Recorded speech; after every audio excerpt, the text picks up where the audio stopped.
शेतकरी बंधूंनो, टोमॅटो हे पीक जे आहे ते आपल्याला सरळ वाढून काही कामाचं नाहीये. आपल्याला टोमॅटो पीक जे आहे ते अशा पद्धतीने वाढलं पाहिजे, आडवं वाढलं पाहिजे. 40 डिग्रीच्या वरती जर टेम्परेचर जर आपलं गेलं तर त्या ठिकाणी आपल्या टोमॅटोची वाढ जी आहे ती खुंटणार आहे. टोमॅटो पिकाला तुम्हाला कोंबड खत वापरायचं नाहीये शेतकरी बंधूंनो. शेणखत वापरा, गांडूळ खत वापरा, परंतु कोंबड खत टोमॅटो पिकाला तुम्ही वापरू नका. आणि या वर्षीचा जर विचार केला तर गहू प्रचंड मोठ्या प्रमाणात लागवड झालेली, तर मावा कीड हमखास असणार. मावा कीड आपल्या टोमॅटोमध्ये व्हायरस ट्रान्समिशनचं काम करणार, म्हणजे पसरवण्याचं काम करणार. तो निमॅटोड एकदा तुमच्या पांढऱ्या मुळीच्या आतमध्ये त्यांनी एंट्री केली, त्याच्यानंतर कोणतंही औषध तुम्ही जर त्या ठिकाणी वापरलं तर त्याच्यावर फारसा परिणाम होत नाही. ते सर लक्षात घ्या बरं का. 3 ते 4 वेळा फ्लश जो आहे तो टोमॅटो पिकामध्ये येत असतो. 100 फुलं जर पकडले त्या ठिकाणी 70 ते 80 फुलं जर सेट झाली, फळ सेट झालं आणि त्या फळांचं वजन साधारणतः ऍव्हरेज आपण 7 ते 8 किलो एका झाडाला आपण उत्पादन घेऊ शकतो.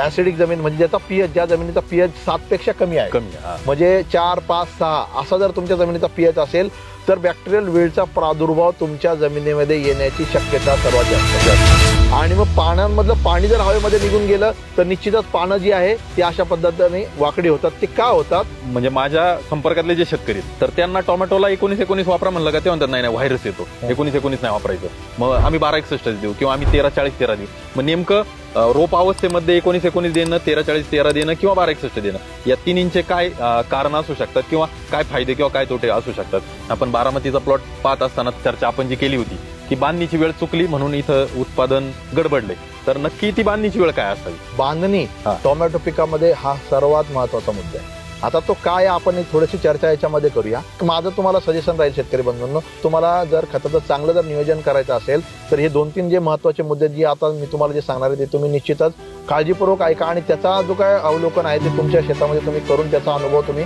घेऊ शकता. शेतकरी बंधूंनो नमस्कार, मी तेजस कोल्हे आपलं परत एकदा स्वागत करतो टोमॅटोचा आपला भाग 2 या व्हिडिओमध्ये. आणि मित्रांनो, माझ्यासोबत आहेत अतुल टेमगिरे. नमस्कार.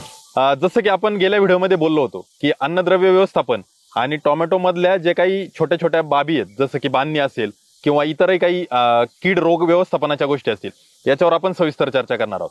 आणि आपण पहिल्या व्हिडिओमध्ये कमेंटच्या माध्यमातून खूप साऱ्या आमच्यापर्यंत आपल्या समस्या पाठवल्या होत्या, तर प्रथमतः मी त्याबद्दल आपलं खूप खूप आभारी आहे. अशाच कमेंट करून जर आपण आपल्या समस्या, आपल्याला भेडसावणाऱ्या ज्या काही गोष्टी असतील त्या जर इथं सांगत गेलात तर त्याच्यावर सविस्तर चर्चा करणं सोपं होईल.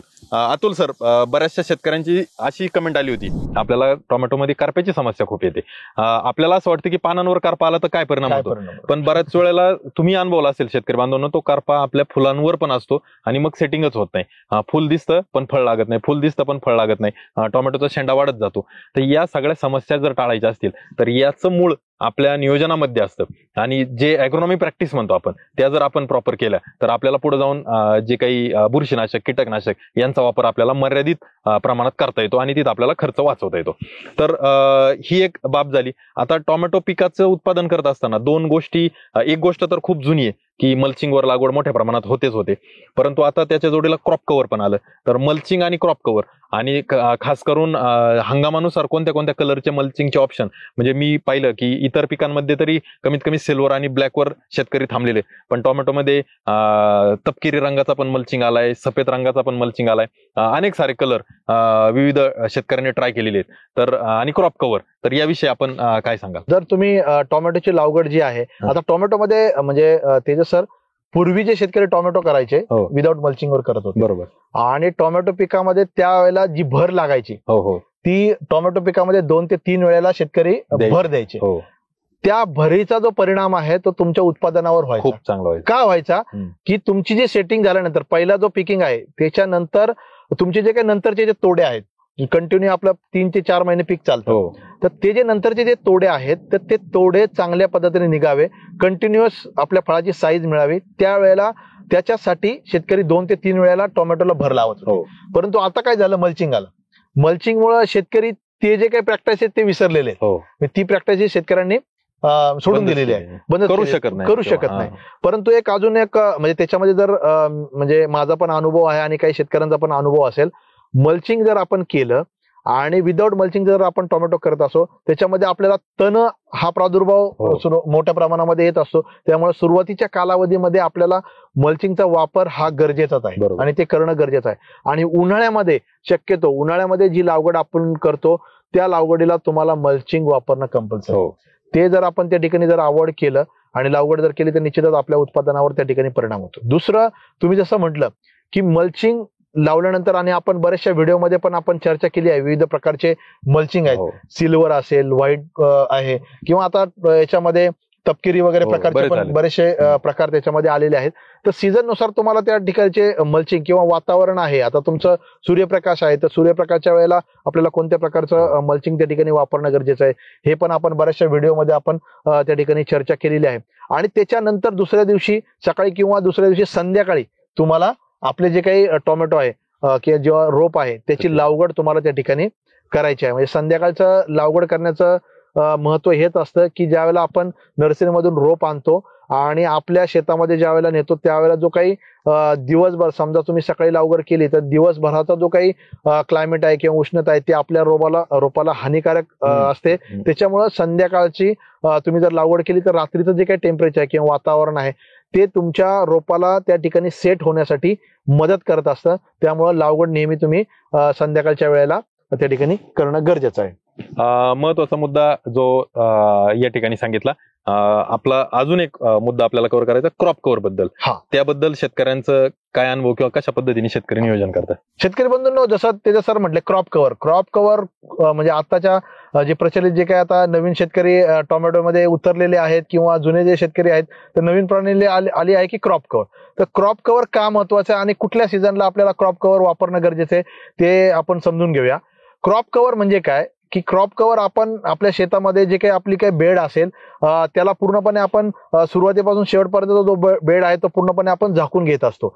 आणि हा सफेद कलरचा जो काही आपण मार्केटमध्ये क्रॉप कव्हर मिळतो याचा उपयोग आपल्या पिकामध्ये काय होत असतो. क्रॉप कव्हर केल्यामुळे जे काही सुरुवातीच्या कालावधीमध्ये जे काही रोग किंवा कीड असेल त्याचा जो काही प्रादुर्भाव आहे तो या क्रॉप कव्हरमुळे आपल्याला कमी प्रमाणामध्ये आपल्या पिकामध्ये येतो. आता हा क्रॉप कव्हर जे आहे ते कधी आपण वापरणं गरजेचं आहे. जर आपण उन्हाळ्याच्या कालावधीमध्ये जर टोमॅटोची लागवड करत असाल तर त्यावेळेला आपल्याला क्रॉप कव्हर वापरणं खूप महत्वाचं आहे, खूप गरजेचं आहे. याचं कारण असं की त्यावेळेला बाहेरचं जे टेम्परेचर आहे ते खूप म्हणजे उन्हाळ्याच्या मध्ये जवळजवळ 40 ते 50 42 43 डिग्रीच्या जर वरती गेलं तर त्याचा विपरीत परिणाम जो आहे तो आपल्या टोमॅटो पिकावर होत असतो. कारण की टोमॅटो पीक जे आहे तो मगाशी आपण चर्चा केली की टेम्परेचरला खूप सेन्सिटिव्ह आहे. 40 डिग्रीच्या वरती जर टेम्परेचर जर आपलं गेलं तर त्या ठिकाणी आपल्या टोमॅटोची वाढ जी आहे ती खुंटणार आहे. तर त्यावेळेला आपल्या ह्या क्रॉप कव्हरची मदत अशी होते की बाहेरचं टेम्परेचर जरी जास्त असलं तरी ते बेडवरचं जे टेम्परेचर जे आहे ते कमी करण्याचं काम जे आहे ते क्रॉप कव्हर त्या ठिकाणी करत असतं. दुसरं जे आहे जे काही सुरुवातीच्या अवस्थेमध्ये जे काही किडींचा जो प्रादुर्भाव असतो तो ह्या क्रॉप कव्हरमुळे आपण टाळू शकतो. म्हणजे जे काही बाहेरून येणारी जी कीड आहे जे आपल्या सुरुवातीच्या लागवड केलेल्या रोपांवर अटॅक करत असते तर ती आपण त्या क्रॉप कव्हरमुळे त्या ठिकाणी टाळू शकतो. आणि एक सर्वात महत्वाचा मुद्दा म्हणजे जो व्हायरस आहे.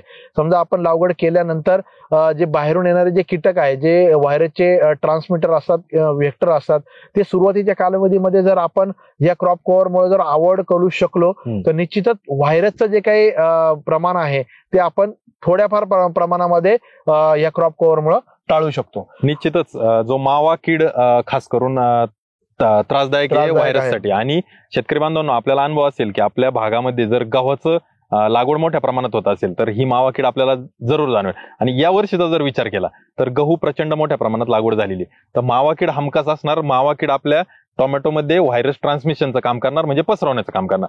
तर मग क्रॉप कव्हरचा जो रोल आहे तर तो तिथं खूप महत्वाचा होऊ शकतो.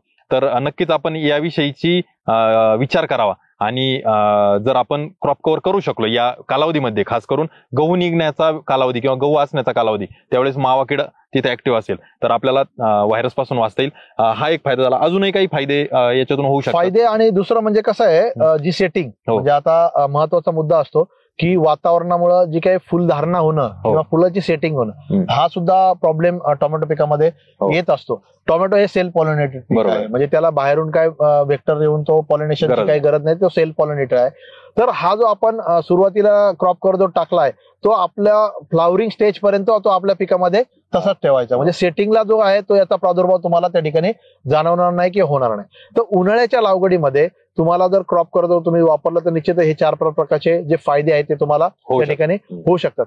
पावसाळ्यामध्ये तुम्हाला क्रॉप कव्हरची म्हणजे गरज तेवढी नाही, जरी कारण की पाऊस पडलेला असतो आणि जर आपण क्रॉप कव्हर जर टाकला आणि जर पाऊस पडला तर ते भिजून आर्द्रता वाढण्याची शक्यता त्या ठिकाणी होते आणि जे काही आर्द्रता जर वाढली तर काही फंगल डिसीज किंवा बुरशीजन्य रोग जो आहे तो आपल्या पिकामध्ये वाढायचे चान्सेस त्या ठिकाणी होऊ शकतात. त्यामुळे तुम्ही पावसाळ्यामध्ये शक्यतो क्रॉप कव्हर अवॉइड करा. उन्हाळ्यामध्ये म्हणजे जे ऑगस्ट, सप्टेंबर, ऑक्टोबर, नोव्हेंबर त्या ज्या लागवडी आहेत, ज्या आपल्या एप्रिल मे पर्यंत ज्या आपण लागवड करतो त्या लागवडीला तुम्ही क्रॉप कव्हरची जी काही म्हणजे क्रॉप कव्हर जो आहे तो वापर करू शकता. आता जसं आपण मल्चिंग, रोप निवड किंवा बाकीच्या गोष्टी पाहिल्या, तर मला असं वाटतं की बेड बनवत असताना त्यामध्ये असणारे अन्नद्रव्य आणि लागवडीनंतर काय काळजी घ्यायची सुरुवातीच्या काही दिवसांमध्ये, तर या 2 गोष्टीबद्दल बोलणं गरजेचं आहे. निश्चितच, म्हणजे 2 गोष्टी आहेत. ज्या वेळेला आपण बेड तयार करतो त्यावेळेला बेडमध्ये आपल्याला जे काही अन्नद्रव्य टाकायचे आहेत त्याविषयी आपल्याला चर्चा करणं गरजेचं आहे. आणि दुसरं, आपण लागवड केल्यानंतर जसं तुम्ही म्हटले की लागवड केल्यानंतर पहिले 7 ते 8 दिवस खूप महत्वाचे, दक्षता घेणं, म्हणजे आपल्याला आपल्या पिकाची दक्षता घेणं खूप गरजेचं असतं. मग त्या ठिकाणी आपण कुठल्या प्रकारची ड्रेंचिंग करणं गरजेचं आहे ते आपण जाणून घेऊया. सुरुवातीला आपण जे काही बेड भरणार आहे तर बेड भरताना आता तुम्हाला सुरुवातीला म्हणजे मी सांगितलं की टोमॅटो पीक जे आहे आपण 40, 50, 60 टनाचं उत्पादन एकरी आपण एक ऍव्हरेज शेतकरी घेत असतो. तर एवढं जर उत्पादन जर काढायचं आहे तर आपल्याला त्या ठिकाणी बेडमध्ये आपल्याला खताचं नियोजन चांगल्या प्रकारे करणं गरजेचं आहे. कारण की बेडवर एकदा आपण मल्चिंग टाकलं तर त्याच्यानंतर आपण मातीच्या म्हणजे सॉइलच्या बेडमध्ये आपण दुसऱ्या प्रकारचं जे काही खत आहे, बल्क फर्टिलायझर वगैरे आपण त्या ठिकाणी टाकू शकत नाही. मग त्यानंतर आपण जे काही ड्रीपद्वारे विद्राव्य खतं असतील त्याचा वापर करून आपण अन्नद्रव्य व्यवस्थापन करत असतो. परंतु ज्यावेळेला आपण बेड भरणार आहे त्याच्यामध्ये महत्वाचा मुद्दा आहे की 2-3 गोष्टी. एक तर टोमॅटो पिकाला निमॅटोडची समस्या खूप मोठ्या प्रमाणामध्ये असते. मग त्या ठिकाणी आपण निंबोळी पेंटचा वापर जो आहे तो आपल्याला कंपल्सरी आहे. आता काय होतं शेतकरी बंधूंनो, निमॅटोड ही जी आहे समस्या आपण त्याच्यावर नंतरच्या व्हिडिओमध्ये डिटेल थोडंसं बोलू. परंतु निमॅटोड एकदा तुमच्या पांढऱ्या मुळीच्या आतमध्ये त्यांनी एंट्री केली त्याच्यानंतर कोणतंही औषध तुम्ही जर त्या ठिकाणी वापरलं तर त्याच्यावर फारसा परिणाम होत नाही आणि मग निमॅटोड कंट्रोल करणं आपल्याला अवघड जातं. त्याच्यामुळं आपल्याला सुरुवातीला ज्या वेळेला आपण बेड भरणार आहे त्याच वेळेला आपल्याला जी काही निंबोळी पेंट आहे ते त्या ठिकाणी वापरायचे आहे. दुसरं, कार्बोफिरॉन जो आहे म्हणजे मार्केटमध्ये बरेचसे म्हणजे निमॅटोड कंट्रोलसाठी बेसलला याचा वापर करत असाल तर निश्चितच जर तुमच्या पिकामध्ये तुम्ही आधी जर टोमॅटो असेल किंवा ब्रिंजल असेल म्हणजे वांगी असेल यांची जर तुम्ही लागवड केली असेल त्याच्यानंतर तुम्ही टोमॅटो पीक घेत असाल तर निश्चितच तुमच्या टोमॅटो पिकामध्ये निमॅटोडची संख्या म्हणजे संक्रमण होणं म्हणजे होऊ शकतं. तर त्यावेळेला तुम्ही हे कार्बोफ्युरॉनचा वापर तुम्ही त्या ठिकाणी निश्चित करा. दुसरं जे काय आहे की याची मुळी चांगली राहणं गरजेचं आहे. मग ह्याच्यासाठी आपल्याला जे ह्युमिक बेस फर्टिलायझर आहे तर याचा वापर तुम्हाला त्या ठिकाणी अतिशय चांगल्या पद्धतीने करणं गरजेचं आहे. जसं की भूमिका जे मार्केटमध्ये प्रचलित जे काही ह्युमिक बेस फर्टिलायझर आहे याचा वापर तुम्ही एकरी जवळजवळ म्हणजे टोमॅटो पिकासाठी 10 किलो पर्यंत तुम्ही एकरी याचा वापर करू शकता. आणि बेड भरण्यापूर्वी तुम्ही हे जर चांगला माती मिक्स केलं तर निश्चितच पांढरी मुळीची वाढ जो आहे ते हे करण्यास तुम्हाला मदत होईल. तिसरी गोष्ट म्हणजे आपण जर ह्या बेडमध्ये अन्नद्रव्य उपलब्ध करणारे जीवाणूंचा खतांचा जर वापर केला तर निश्चितच आपण जे काही खतं टाकणार आहे किंवा बेडमध्ये आधीचे उपलब्ध जे काही खतं अन्नद्रव्य आहे त्याची उपलब्धता या जीवाणूमुळे चांगली वाढणार आहे. मग त्याच्यामुळं एक संचार जे आहे जे नत्र, स्फुरत, पालास जे काही विविध प्रकारचे काही जीवाणू याचं एकत्रित मिश्रण असलेलं खत जे आहे ते आहे सेंद्रिय खत आहे. त्याचा वापर तुम्ही बोध भरताना तुम्ही त्या ठिकाणी निश्चित करा शेतकरी बंधूंनो. त्याचा तुम्हाला फायदा हा चांगल्या प्रकारे होणार आहे. हे झालं आपलं जैविक आणि सेंद्रिय खताचं जे नियोजन. याच्या पुढे जाऊन आपल्याला रासायनिक खताचं नियोजन सुद्धा तुम्हाला या ठिकाणी बेड भरताना करायचं आहे. आपण डिटेल जे आहे ते अन्नद्रव्य व्यवस्थापनावर बोलूच. परंतु टोमॅटो पिकाचं उत्पादन घेण्यासाठी 5 अन्नद्रव्य खूप महत्वाचे. याच्यामध्ये तुमचं नत्र आहे, दुसरं तुमचं पोटॅश आहे, तिसरं कॅल्शियम आहे, फॉस्फरस आहे आणि मॅग्नेशियम आहे. ही जी काही 5 अन्नद्रव्य आहे हे तुमच्या टोमॅटो पिकामध्ये सुरुवातीपासून तर शेवटपर्यंत यांचा रोल खूप महत्वाचा आहे. तुमचं नत्र, स्फुरद आणि पालाश तुम्हाला बेड भरताना चांगल्या पद्धतीनं त्याचं नियोजन करून तुम्ही पुढे जर गेलात तर निश्चितच तुमचं उत्पादन चांगलं येणार आहे. तुम्ही या ठिकाणी जर थोडासा कमकुवतपणा केला आणि आपण वॉटर सोल्युबल वर नियोजन करू तर थोडस तुम्हाला उत्पादन घ्यायला प्रॉब्लेम होऊ शकतो. तेव्हा बेडमध्ये तुम्हाला जे काही बल्क फर्टिलायझर आहे, जे काही पिकाचं जेवण आहे तुम्हाला त्या ठिकाणी देणं गरजेचं आहे. याच्यामध्ये तुम्हाला डीएपी जे काही खत आहे ते तुम्ही 101 किलो पर्यंत डीएपीचा वापर तुम्ही एकरी करू शकता. पोटॅश जे आहे तुम्हाला एकरी 50 किलो तुम्ही सुरुवातीला बेडमध्ये भरू शकता. याच्यामध्ये तुम्ही सल्फर हे जे अन्नद्रव्य आहे याचा देखील वापर तुम्हाला चांगल्या पद्धतीने करायचा. मी माझ्या नेहमी व्हिडिओमधून सांगत असतो, सल्फर हे असं अन्नद्रव्य आहे जे जमिनीमध्ये गेल्यानंतर जमिनीतले जे काही अन्नद्रव्य आहेत ते उपलब्ध करण्याचं काम, पीएच कमी करण्याचं काम जे आहे ते सल्फर अन्नद्रव्य करत असतं. सल्फरचा वापर तुम्हाला त्या ठिकाणी सुरुवातीच्या बेड भरण्याच्या कालावधीमध्ये आवश्यक करायचा आहे. कॅल्शियम आणि मॅग्नेशियम ही अन्नद्रव्य आपण ड्रीपच्या माध्यमातून त्याचा वापर करून त्याचं नियोजन आपण त्या ठिकाणी करू शकतो. परंतु शेतकरी बंधूंनो, नत्र आणि पोटॅश ही 2 अन्नद्रव्य अशी आहेत जी आपल्याला फ्लावरिंग नंतर जो कालावधी आहे हार्वेस्टिंग शेवटपर्यंत त्या कालावधीमध्ये या 2 अन्नद्रव्याची रिक्वायरमेंट टोमॅटो पिकामध्ये खूप जास्त वाढते. स्फुरद, कॅल्शियम आणि मॅग्नेशियम ही 3 अन्नद्रव्य अशी आहेत ती तुम्हाला सुरुवातीपासून शेवटपर्यंत कन्सिस्टन्सली तुमच्या पिकामध्ये त्याची गरज असते. म्हणजे तुम्ही म्हणणार की ज्या वेळेला मला कॅल्शियमची सेटिंगच्या वेळेला गरज आहे मी फ्लावरिंग मधून फवारणीच्या माध्यमातून देईल कॅल्शियमचं नियोजन कराल, ते चुकीचं आहे शेतकरी बंधूंनो. तुम्हाला कॅल्शियम अन्नद्रव्य असेल, स्फुरद अन्नद्रव्य असेल किंवा मॅग्नेशियम अन्नद्रव्य असेल, हे तुम्हाला पिकाच्या सुरुवातीपासून शेवटपर्यंत याचं जे काय आहे रिक्वायरमेंट आहे तुम्हाला तुमच्या पिकामध्ये कन्सिस्टन्सी लागणार आहे. त्याच्यामुळे हे तुम्हाला सुरुवातीपासून शेवटपर्यंत द्यायचे आहे. तुम्ही जर टोमॅटो पिकाचं ड्राय वेट जर केलं तर तुम्हाला त्याच्यामध्ये 40% जो काही अन्नसाठा आहे तो पोटॅशचा मिळणार आहे, 25% जो अन्नसाठा आहे तुम्हाला नत्राचा मिळणार आहे आणि 25% कॅल्शियमचा मिळणार आहे. म्हणजे कॅल्शियमचा रोल टोमॅटो पिकामध्ये किती महत्वाचा आहे हे तुम्हाला याच्यावरून कळेल. म्हणजे 3 अशी हे जे अन्नद्रव्य आहेत ते पिकाचं जवळजवळ 60 ते 70% जो काही त्याचा जो काही अन्नसाठा आहे तो कम्प्लीट करण्याचं काम त्या ठिकाणी करतं. स्फुरद जे तुम्हाला मी काय म्हटलं की स्फुरद तुम्हाला या ठिकाणी गरजेचं आहे की स्फुरद जे आहे हे सुरुवातीपासून शेवटपर्यंत सुरुवातीच्या कालावधी मुळीची वाढ करण्यासाठी तुमचं स्फुरद काम करणार आहे आणि फ्लावरिंग वाढण्यासाठी, फुलांची संख्या वाढण्यासाठी तुम्हाला जे आहे स्फुरदाचं काम त्या ठिकाणी लागणार आहे. आता कॅल्शियम अन्नद्रव्य मी तुम्हाला काय म्हणलो की सुरुवातीपासून शेवटपर्यंत तुम्हाला याचा वापर करायचा आहे. कॅल्शियम तुमचं जर कॅल्शियम कार्बोनेट युक्त जमीन असेल किंवा सोडियम तुमच्या जमिनीमध्ये जास्त आहे किंवा क्लोरीन तुमच्या जमिनीमध्ये जास्त आहे तर त्या ठिकाणी तुम्हाला कॅल्शियमची मात्रा रेग्युलर पद्धतीने देणं गरजेचं आहे. स्प्लिट मध्ये तुम्हाला देणं गरजेचं आहे कारण की ते गेल्यानंतर त्याचं फिक्सेशन त्या ठिकाणी तुम्हाला होणार आहे. सोडियम युक्त जमीन तुमची असेल कारण की तुम्हाला हे जे काही नियोजन करायचं आहे तुम्हाला माती परीक्षणाच्या आधारे करणं गरजेचं आहे कारण की आपण खूप मोठ्या प्रमाणामध्ये जे काही अन्नद्रव्याचा साठा जमिनीमधून घेत असतो त्यामुळे तुम्हाला अन्नद्रव्याच्या बेसिसवर हे जे काही मी तुम्हाला सांगते त्याचं तुम्हाला नियोजन करायचंय. अन्नद्रव्य तुम्ही माती परीक्षण जर केलं आणि त्याच्यामध्ये कॅल्शियमची मात्रा तुमची कमी आली किंवा सोडियमची मात्रा तुमच्या जमिनीमध्ये जास्त आली तर त्याचा परिणाम जो आहे तुम्हाला पोटॅश हे जे अन्नद्रव्य आहे याचा अपटेक मध्ये सुद्धा होणार आहे. आणि पोटॅशची रिक्वायरमेंट मी तुम्हाला सांगितली की 40% पोटॅश जवळजवळ त्या आपल्या टोमॅटो पिकाला लागत असतो. तर सोडियम युक्त जमीन ज्या ठिकाणी आहे तर त्या ठिकाणी मग तुम्हाला सल्फरचा वापर त्या ठिकाणी करायचा जेणेकरून तुम्हाला पोटॅश उपलब्ध होणार आहे. तुम्हाला कॅल्शियमचा वापर त्या ठिकाणी जास्त प्रमाणात करायचा आहे जेणेकरून तुमचं पोटॅश जे आहे ते अपटेक होणार आहे. म्हणजे सोडियम जे आहे ते कॅल्शियम त्याला बाजूला करेल आणि पोटॅशला तुम्हाला रिलीज करून देईल. त्याच्यामुळं ही जी काही आता मी तुम्हाला माहिती सांगतोय ही तुम्हाला टोमॅटो पिकाचं अन्नद्रव्य व्यवस्थापन करताना अतिशय महत्वाची आहे. नत्र पोटॅश तुम्हाला फ्लावरिंग नंतर शेवटपर्यंत कंटिन्यू लागणार आहे पण त्याचं नियोजन, नत्राचं नियोजन सुरुवातीला तुम्ही कमी प्रमाणामध्ये जरी केलं तरी चालेल परंतु बहुत भरणार आहे. त्याच्यामध्ये डीएपी तुम्हाला 100 किलो घ्यायचंय, एमओपी 50 किलो घ्यायचे, तुम्ही भूमिका असेल, तुम्ही संचार असेल किंवा सल्फर असेल, निंबोळी पेंट आहे, कार्बोफ्युरॉन आहे, या सर्व अन्नद्रव्याचं एकत्रित मिश्रण करून तुम्हाला ते बेड भरणं गरजेचं आहे. बेड भरल्यानंतर तुम्हाला ते माती मिक्स करायचं आहे हो. आणि माती मिक्स केल्यानंतर तुम्हाला मग ड्रीप आतरायची आहे. ड्रीप आतरल्यानंतर मल्चिंग तुमची येणार आहे.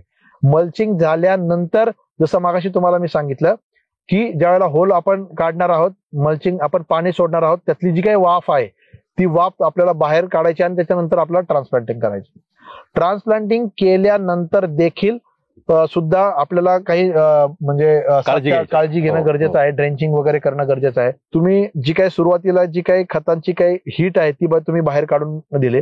दुसरा एक अजून महत्वाचा मुद्दा मला या ठिकाणी तुम्हाला सांगायचा राहिला की तुम्ही बेड भरताना सेंद्रिय खतांचा वापर जर शेणखत जर केलं तर चांगलं कुजलेलं शेणखत तुम्हाला त्या ठिकाणी भरायचं. आणि शेणखताचा वापर तुम्हाला टोमॅटो पिकामध्ये खूप आवश्यक आहे. कारण की जेवढं तुमची मुळी, जेवढे मायक्रो ऑर्गॅनिझम तुमच्या जीवाणू तुमच्या बोधामध्ये ऍक्टिव्ह राहतील तेवढं अपटेक चांगला राहणार आहे. आणि अपटेक चांगला राहिला तर स्टेडी म्हणजे लास्ट पर्यंत तुमच्या अन्नद्रव्याची उपलब्धता तुमच्या टोमॅटो पिकाला होणार आहे. तुम्ही ह्या ठिकाणी कोंबड खत अवॉइड करायचे. टोमॅटो पिकाला तुम्हाला कोंबड खत वापरायचं नाहीये शेतकरी बंधूंनो. तुम्ही सेंद्रिय खता म्हणजे शेणखत वापरा, गांडूळ खत वापरा, परंतु कोंबड खत टोमॅटो पिकाला तुम्ही वापरू नका. कोंबड खतामध्ये जी काही भाताची साळी वगैरे असते ते तुम्ही जर कमी कुजलेलं खत त्या ठिकाणी वापरलं आणि उन्हाळ्यामध्ये जर तुम्ही वापर करताय त्याचा तर तुमच्या टोमॅटो पिकाची मुळी चालणार नाही.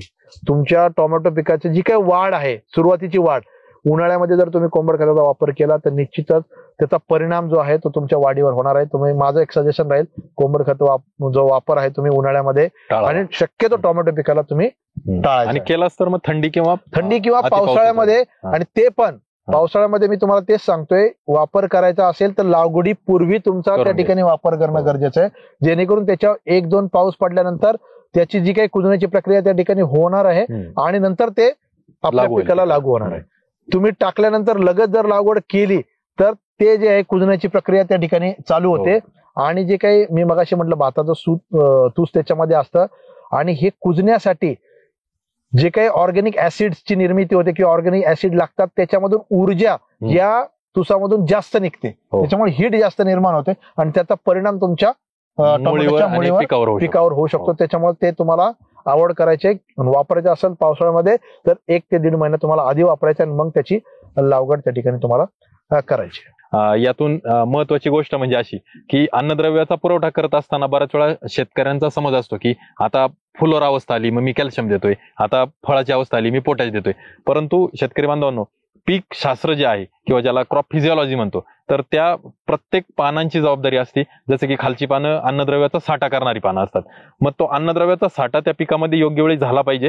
जेव्हा त्याचा वापर करायचा त्याच्या पूर्वीपर्यंत तो साठा होणं गरजेचं आहे. मग त्या अनुषंगाने अतुल सरांनी जे आपल्याला मार्गदर्शन केलंय की पोटॅश असेल, स्फुरद असेल, नत्र असेल आणि कॅल्शियम मॅग्नेशियम असेल तर या 5 अन्नद्रव्यावर आपल्याला जोर द्यायचा आहे. आणि तो देत असताना आपल्याला जे काही नियोजन आहे तर ते निश्चितच आपण इथं वेळापत्रकाच्या माध्यमातून देऊ. आपण जसं मिरची पिकाचंही वेळापत्रक शेतकरी बांधवांना दिलं तसंच टोमॅटो पिकाचं वेळापत्रक जे बेसलचा डोस असेल, फवारणीचं नियोजन असेल किंवा अन्नद्रव्याचं व्यवस्थापन जे वॉटर सोल्युबलचं असेल ते जर आपल्याला पाहिजे असेल तर 91 68 68 1775 या व्हॉट्सअपच्या नंबरवर आपल्याला व्हॉट्सअप मेसेज करायचा आहे. मेसेजमध्ये आपल्याला 2 गोष्टी नमूद करायच्या आहे. आपण लागवड केलेल्या पिकाचा वाण कोणता आहे आणि लागवडीची तारीख किंवा लागवडीचा वेळ कोणता आहे. या 2 गोष्टी जर आपण दिल्या तर आपण त्याच्यावर वेळापत्रक देण्याचा प्रयत्न करू. जे काही आपले प्रश्न असतील, आपल्या समस्या असतील ते आपण इथंच कमेंट करून युट्यूबला सांगायच्यात, जेणेकरून त्या समस्यांचा, त्या प्रश्नांचा इतरही शेतकऱ्यांना माहिती होईल आणि त्यातून त्यांनाही मार्गदर्शन होईल. परंतु जर फक्त आपल्याला पिकाचं वेळापत्रक शेड्यूल पाहिजे असेल तरच आपण 91 68 68 1775 वर मेसेज करा. मला असं वाटतं अतुल सर, मगाशी आपण एवढी सविस्तर चर्चा केली, मी मध्ये तुम्हाला अडवू शकलो नाही, परंतु एक माझ्या मनात असा प्रश्न आला की अन्नद्रव्याचा एवढा सगळा वापर आपण सांगत असताना कॅल्शियमवर जो आपण भर देतोय तर याचे काही साईड इफेक्ट पण आहेत का? म्हणजे बऱ्याच वेळा असं होतं की काही अन्नद्रव्याचा अतिरिक्त वापर केल्यामुळे त्याचा दुसरा अन्नद्रव्यावर किंवा पिकावर काय परिणाम होतो. तसं कॅल्शियम जास्त वापरामुळे काही आपल्या पिकाला धोका पण आहे का, हे मला जाणून घ्यायचं. तुम्ही ते सर आता कॅल्शियमच्या बद्दल विचारलं तर कॅल्शियमच्या याच्यामध्ये कसं आहे, 2-3 गोष्टी आहेत. आता जर कॅल्शियमची मात्रा आपल्या जमिनीमध्ये जर जास्त झाली तर तुम्हाला माहितीये कॅल्शियम हे अन्नद्रव्य जे आहे फॉस्फरस बरोबर जर संयुक्त झालं तर कॅल्शियम फॉस्फेट तयार होतं आणि आपला फॉस्फरस जो आहे तो फिक्स होऊ शकतो त्या ठिकाणी आणि मग फॉस्फरसची जी उपलब्धता आहे ती आपल्या पिकाला नाही होणार. त्याच्यामुळे कॅल्शियमचा वापर मगाशीच मी तुम्हाला सुरुवातीला सांगितलं की आपल्याला स्टेडी द्यायचा आहे, म्हणजे स्प्लिट मध्ये द्यायचा त्याचा वापर, एकदम अतिरेक वापर जो आपल्याला कॅल्शियमचा करायचा नाहीये.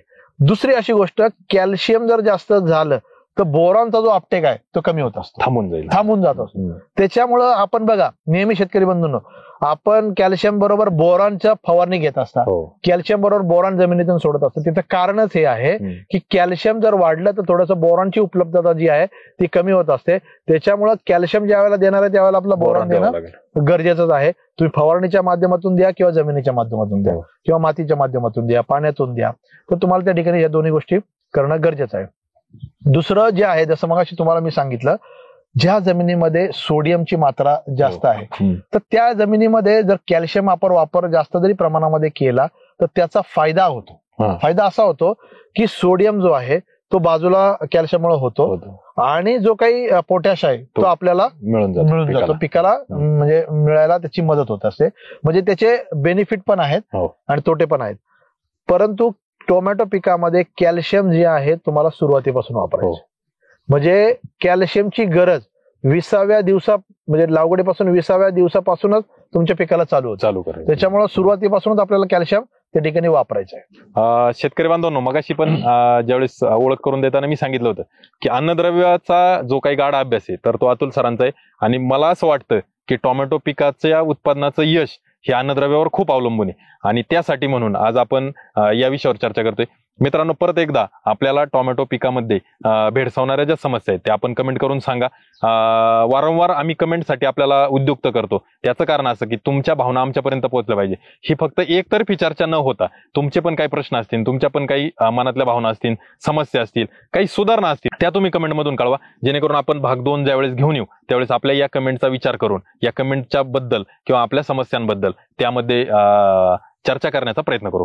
आता अतुल सर, मला वाटतं आपण बेसल डोसचं नियोजन केलं, पण आता हे टोमॅटो पीक 90% तरी वॉटर सोल्युबलवर चालणारा विषय, म्हणजे ठराविक काही शेतकरी असतील जे की पारंपरिक पद्धतीने, परंतु ते 90 नाही 95-98% ते वॉटर सोल्युबल आलं.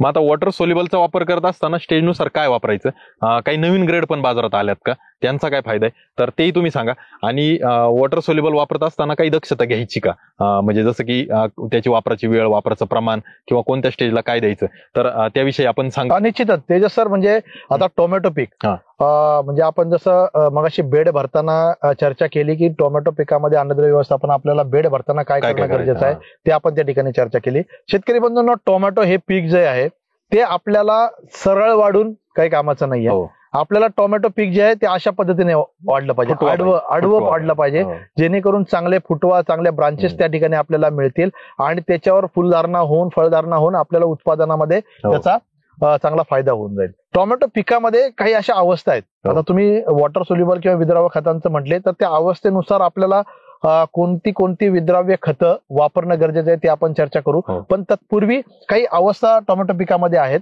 फ्लावरिंग पर्यंत, म्हणजे लागवडीपासून फ्लावरिंग पर्यंत काही क्रिटिकल अवस्था आहेत आणि त्या अवस्थेमध्ये तुम्ही जर नियोजन व्यवस्थित जर केलं तरच तुम्हाला चांगलं उत्पादन मिळणार आहे. कारण की टोमॅटो जे पीक आहे ते सुरुवातीच्या फ्लावरिंग पर्यंतच ते किती उत्पादन देणार आहे ते त्याचं कळून जातं की त्याचा म्हणजे आपल्याला किती टनेज पर्यंत आपण त्याचं उत्पादन त्या प्लॉटमध्ये घेऊ शकतो हे म्हणजे सुरुवातीचा जो फ्लावरिंग पर्यंतचा जो कालावधी आहे त्याच्यामध्ये कळून शकतो. तर ह्या कालावधीमध्ये आपल्याला कुठल्या कुठल्या अवस्थेमध्ये काय करणं गरजेचं आहे ते आपण म्हणजे मला वाटतं या ठिकाणी डिस्कशन करणं गरजेचं आहे.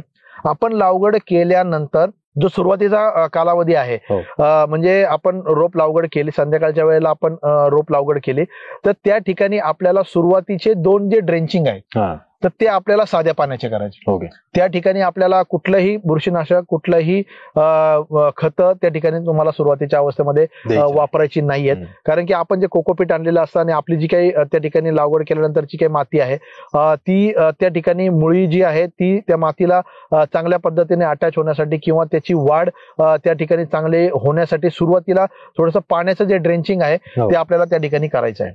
आता ड्रेंचिंग करताना किती ml पाणी तुम्हाला त्या एका रोपाला द्यायचं आहे ते पण खूप महत्वाचं आहे त्याचं सर. म्हणजे हीच ड्रेंचिंग नाही, तुम्ही किडींचा किंवा म्हणजे बुरशीनाशक किंवा मर असेल याचं सुद्धा नियोजन करताना आपल्याला किती ml पाणी देणं गरजेचं आहे ते खूप महत्वाचं आहे. आपली जर भारी जमीन असेल तर तुम्ही 50 ते 100 ml पर्यंत पाणी तुम्हाला त्या ठिकाणी एका रोपाला द्यायचं आहे. पण तुमची जर हलकी जमीन आहे तर त्या ठिकाणी थोडंसं पाणी तुम्हाला वाढवायचं. 100 ते 150 ml पर्यंत तुम्हाला 200 ml पर्यंत तुम्ही पर प्लांट जाऊ शकता. कारण की हलक्या जमिनीमध्ये कसं असतं, पाणी जे आहे ते तुमचं झिरपून जाणार आहे. मग त्या ठिकाणी तुम्हाला पाणी जास्त प्रमाणामध्ये देणं गरजेचं आहे. भारी जमिनीमध्ये पाणी धरून ठेवण्याची क्षमता असल्यामुळे तुम्ही 50 ml 100 ml जरी ड्रेंचिंग त्या ठिकाणी, अळवणी जरी त्या ठिकाणी केली तरी ती आपल्या पिकाला लागू होते. तुमचे 2 ड्रेंचिंग जे आहे सुरुवातीचे तुमचे पाणी गेलं. तिसरी जी ड्रेंचिंग तुम्हाला त्या ठिकाणी करायची आहे ती 2 गोष्टींसाठी करायची. एक तर तुमची जी काय पांढरी मुळी आहे ती वाढवण्यासाठी तुम्हाला काम करायचं आहे. आणि आपल्या मुळाच्या कक्षेमध्ये असलेले जे काही मातीजन्य जे काही रोग आहे किंवा बुरशी आहे त्यांना आपल्याला थांबवण्यासाठी, त्यांना अटकाव करण्यासाठी आपल्याला बुरशीनाशकाचा त्या ठिकाणी वापर करायचा आहे. मग त्या ड्रेंचिंग मध्ये तुम्ही एक घेऊ शकता ह्युमिक बेस, कुठल्याही म्हणजे खताचा वापर तुम्ही त्या ठिकाणी करू शकता. दुसरं, बुरशीचा अटकाव करण्यासाठी फोसेटाईल एल म्हणजे एलिएट नावाने मार्केटमध्ये बुरशीनाशक मिळतं. ते सुरुवातीच्या म्हणजे लागवड केल्यानंतरच्या कालावधीमध्ये अतिशय उपयुक्त असं बुरशीनाशक आहे. खूप चांगला रिझल्ट जो आहे तो याचा येतो. मुळीद्वारे अतिशय चांगल्या पद्धतीने ते शोषलं जातं. शोषून ते मुळी ते रोपाचा जो वरचा शेंडा आहे तिथपर्यंत जाऊन ते त्याचं ट्रान्सलोकेशन जी क्रिया आहे ती खूप चांगली आहे इतर बुरशीनाशकापेक्षा. त्यामुळं एलिएटचा वापर तुम्ही पहिल्या ड्रेंचिंग मध्ये म्हणजे जे बुरशीनाशकाचे ड्रेंचिंग करणार आहेत त्याच्यामध्ये तुम्ही निश्चित त्याचा वापर करा. काही शेतकरी किडींसाठी सुद्धा म्हणजे अळवणी घेतात, जे वेलियम फ्लेक्सी, म्हणजे शेतकऱ्यांच्या अनुभवानुसार त्याचा सुद्धा रिझल्ट जो आहे तो तुम्हाला त्या ठिकाणी चांगला मिळणार आहे. जे हायली सिस्टमिक आहे तर त्याचा वापर तुम्हाला त्या ठिकाणी केल्यानंतर ते मुळे शोषलं जाऊन तुमच्या झाडामध्ये भिनणार आहे. आणि जो किडीचा जो अटकाव आहे, बाहेरून येणारे जे किडे आहे त्याचा प्रतिबंध तुम्ही त्या ठिकाणी करू शकता. तर ही सुरुवातीची जी अळवणी आहे तुम्हाला त्या ठिकाणी करायची आहे. शेतकरी बंधूंनो, टोमॅटो मध्ये लागवड केल्यापासून तर काढणीपर्यंत जो फ्लश येत असतो ना तो 3 ते 4 वेळा फ्लश येतो. ते जर सर लक्षात घ्या बरं का, 3 ते 4 वेळा फ्लश जो आहे तो टोमॅटो पिकामध्ये येत असतो. पहिला जो आपला फ्लश आहे ना शेतकरी बंधूंनो, तो आपल्याला 50 ते 60 फुलांचा येत असतो. 40 ते 50-60 फुलं या दरम्यान पहिला फ्लश असतो आपला. दुसरा जो फ्लश येतो आपल्या टोमॅटो पिकामध्ये 15 ते 20 फुलांचा जो आहे तो आपला दुसरा फ्लश असतो. आणि तिसरा जो फ्लश येतो ते 5 ते 10 फुलांचा. म्हणजे एकंदरीत जर आपण बघितलं आपल्या टोमॅटो पिकामध्ये शेवटपर्यंत आपण 100 फुलं जर पकडले तर आपल्याला साधारणतः त्या ठिकाणी 70 ते 80 फुलं जर सेट झाली, 15 ते 20 फुलं जरी गेली आपली तर 70 ते 80 फुलं जरी सेट झाली, फळ सेट झालं, आणि त्या फळांचं वजन जर आपण 100 ग्रॅम पर्यंत, 90 ते 100 ग्रॅम, जातीनुसार ते वेगवेगळं असतं. काही जाती 80 ग्रॅमच्या बनतात, काही जाती 90 ग्रॅम, काही जाती 100 ग्रॅम पर्यंत सुद्धा फळाचं वजन देतात. तर हे जर बनलं तर साधारणतः ऍव्हरेज आपण 7 ते 8 किलो एका झाडाला आपण उत्पादन घेऊ शकतो. मग याच्यामध्ये मॅनेजमेंट जर आपण केलं तर 100ची 100 फुलं पण निघू शकतात. 100 फळापर्यंत पण सेटिंग आपण करू शकतो. वजन पण 100 ग्रॅम पर्यंत जर नेलं तर निश्चित 10 किलोचं एक झाड आपण घेऊ शकतो. म्हणजे जे आपण म्हणतो 70, 80 टन, 90 टनापर्यंत शेतकरी जे गेलेले त्यांचं जे काही समीकरण असतं ते असंच असतं. एकरी ते रोपांची संख्या जी आहे ते मेंटेन करतात. दुसरं फळांचं म्हणजे एकरी फळांची एका झाडाची जी संख्या आहे ती मेंटेन करतात, आणि फळांचं वजन, या 3 गोष्टी जे आहे ते शेतकरी मेंटेन करत असतात. आणि याच्यासाठी मगाशी मी तुम्हाला जे सांगितलं अन्नद्रव्य व्यवस्थापन हा महत्वाचा मुद्दा आहे. आता लागवड केल्यानंतर 11 ते 12व्या दिवशी एक अशी स्टेज येत असते टोमॅटो पिकामध्ये. त्याच्यामध्ये आपण लागवड केली, जी काही नवीन पानं आहेत, जी काही येणारी जी नवीन पानं आहेत त्याची एक गुंज जी आहे ती त्या ठिकाणी 11वे ते 12व्या महिन्यामध्ये तयार होत असते. नवीन पान जे निघणार असतं त्या ठिकाणी. तर त्या ठिकाणी त्या टोमॅटो पिकामध्ये, हे हायब्रिड पीक आहे, हायब्रिड मध्ये वेगवेगळे DNA त्या ठिकाणी आपण इन्कॉर्पोरेट केलेले असतात. काही वाढीचे असतात, काही फुलांचे असतात, काही साईजचे असतात. तर तो जो असा कालावधी असतो तो त्या कालावधीमध्ये कोणता डीएनए सप्रेस होणार आहे, कोणता डीएनए पुढे जाणार आहे ते ठरत असतं. आणि त्यावेळेला जर आपण अन्नद्रव्य व्यवस्थापन त्या ठिकाणी जर व्यवस्थित जर केलं ना, तर आपल्याला वाढीचा डीएनए असेल किंवा क्वालिटीचा डीएनए असेल किंवा फुलं जे जास्त प्रमाणात लागण्याचा डीएनए असेल तो पुढे जातो, ना की जे आपल्याला नुसती वाढ होणार आहे तो डीएनए. तर आपल्याला त्या ठिकाणी 7व्या दिवशी लागवड केल्यानंतर 7व्या दिवशी आपले एनपीके म्हणजे 19-19 असेल किंवा तुमचं सूक्ष्म अन्नद्रव्य असेल, 19-19 प्लस सूक्ष्म अन्नद्रव्य, चिलेटेड मायक्रोन्युट्रिएंट सांगतो शेतकरी बंधूंना मी तुम्हाला, ह्या दोघांची आळवणी तुम्हाला 7व्या-8व्या दिवशी घेणं गरजेचं. बरोबर. 7व्या-8व्या दिवशी याची आळवणी केल्यानंतर त्याचा वापर जो आहे तुम्हाला एक 5-6 दिवसामध्ये तुमच्या पिकाला होणार आहे. आणि ते 11व्या-12व्या दिवसाची जी स्टेज आहे ती तुम्हाला म्हणजे तुमच्या पिकामध्ये चांगलं उत्पादन घेण्यासाठी फार फायदेशीर आहे. त्याच्यानंतरचा जो टप्पा येतो आपला ब्रांचिंगचा, त्या ठिकाणी फुटवे जे आहेत ते आपल्या पिकामध्ये फुटत असतात. ती जी स्टेज येते असं आपली 20-22 दिवसामध्ये ती स्टेज आपली येते, ज्या ठिकाणी आपल्याला फुटवे आपल्या टोमॅटो पिकामध्ये चांगल्या प्रकारे चालू होत असतात. आता याच्यामध्ये 2-3 गोष्टी होतात. जर तुम्ही पावसाळ्यामध्ये लागवड जर केली आणि वातावरण जर ढगाळ असेल तर त्या ठिकाणी जे येणारे फुटवे आहेत, फुटवे आल्यानंतर त्याच्यामधलं जे पेऱ्यातलं अंतर आहे ते वाढतं. आणि दुसरी गोष्ट म्हणजे अन्नद्रव्य, मग या ठिकाणी तुम्ही नायट्रेट युक्त नत्राचा वापर त्या ठिकाणी जर जास्त केला तर तुमचं ते पेऱ्यातलं अंतर वाढत राहणार आहे. मग तुम्हाला या ठिकाणी ब्रांचिंग ज्या वेळेला चालू होते त्या ठिकाणी तुम्ही थोडीशी काळजी घेणं गरजेचं आहे. त्या ठिकाणी 052 सारखे ग्रेड असतील किंवा 060-20 सारखे ग्रेड असतील त्याचा वापर तुम्हाला त्या ठिकाणी करायचा आहे, जेणेकरून ब्रांचिंग आपली चांगली होईल.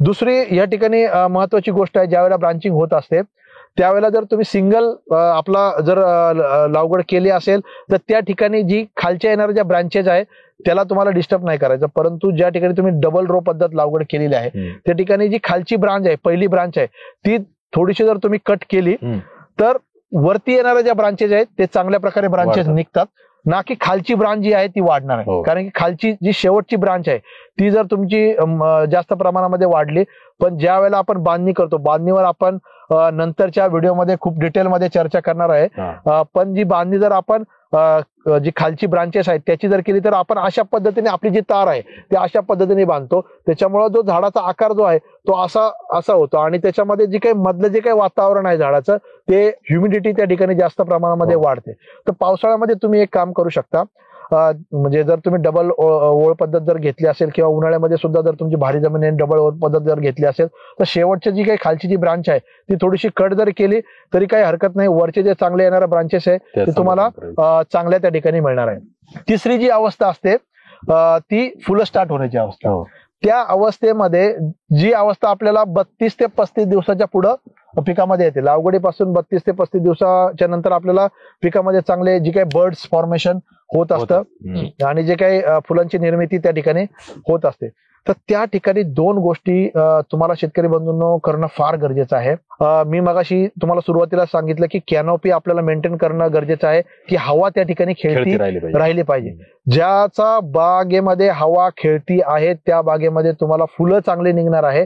जो पहिला फ्लश तुम्हाला मी सांगितला 45 ते 60 फुलांचा आपल्याला पहिला फ्लश घ्यायचा आहे आणि त्याच्यासाठी आपल्याला सुरुवातीच्या कालावधीमध्ये जी काही कॅनोपी आहे ती चांगली मेंटेन राहणे गरजेचे आहे, त्यावेळेला तुम्हाला फ्लश चांगला निघणार आहे. दुसरी गोष्ट, या कालावधीमध्ये आपण फॉस युक्त रसायनांचा वापर आपल्याला त्या ठिकाणी टाळायचा. फॉस युक्त म्हणजे जसं प्रोफेनोफॉस असेल, क्लोरोपायरिफॉस असेल, क्विनल फॉस असेल, अशी ती औषधे आहे ज्यांच्यामध्ये फॉस गट आहे तो त्या ठिकाणी टाळायचा. याचं कारण काय आहे मी तुम्हाला शेतकरी बंधूंनो सांगतो.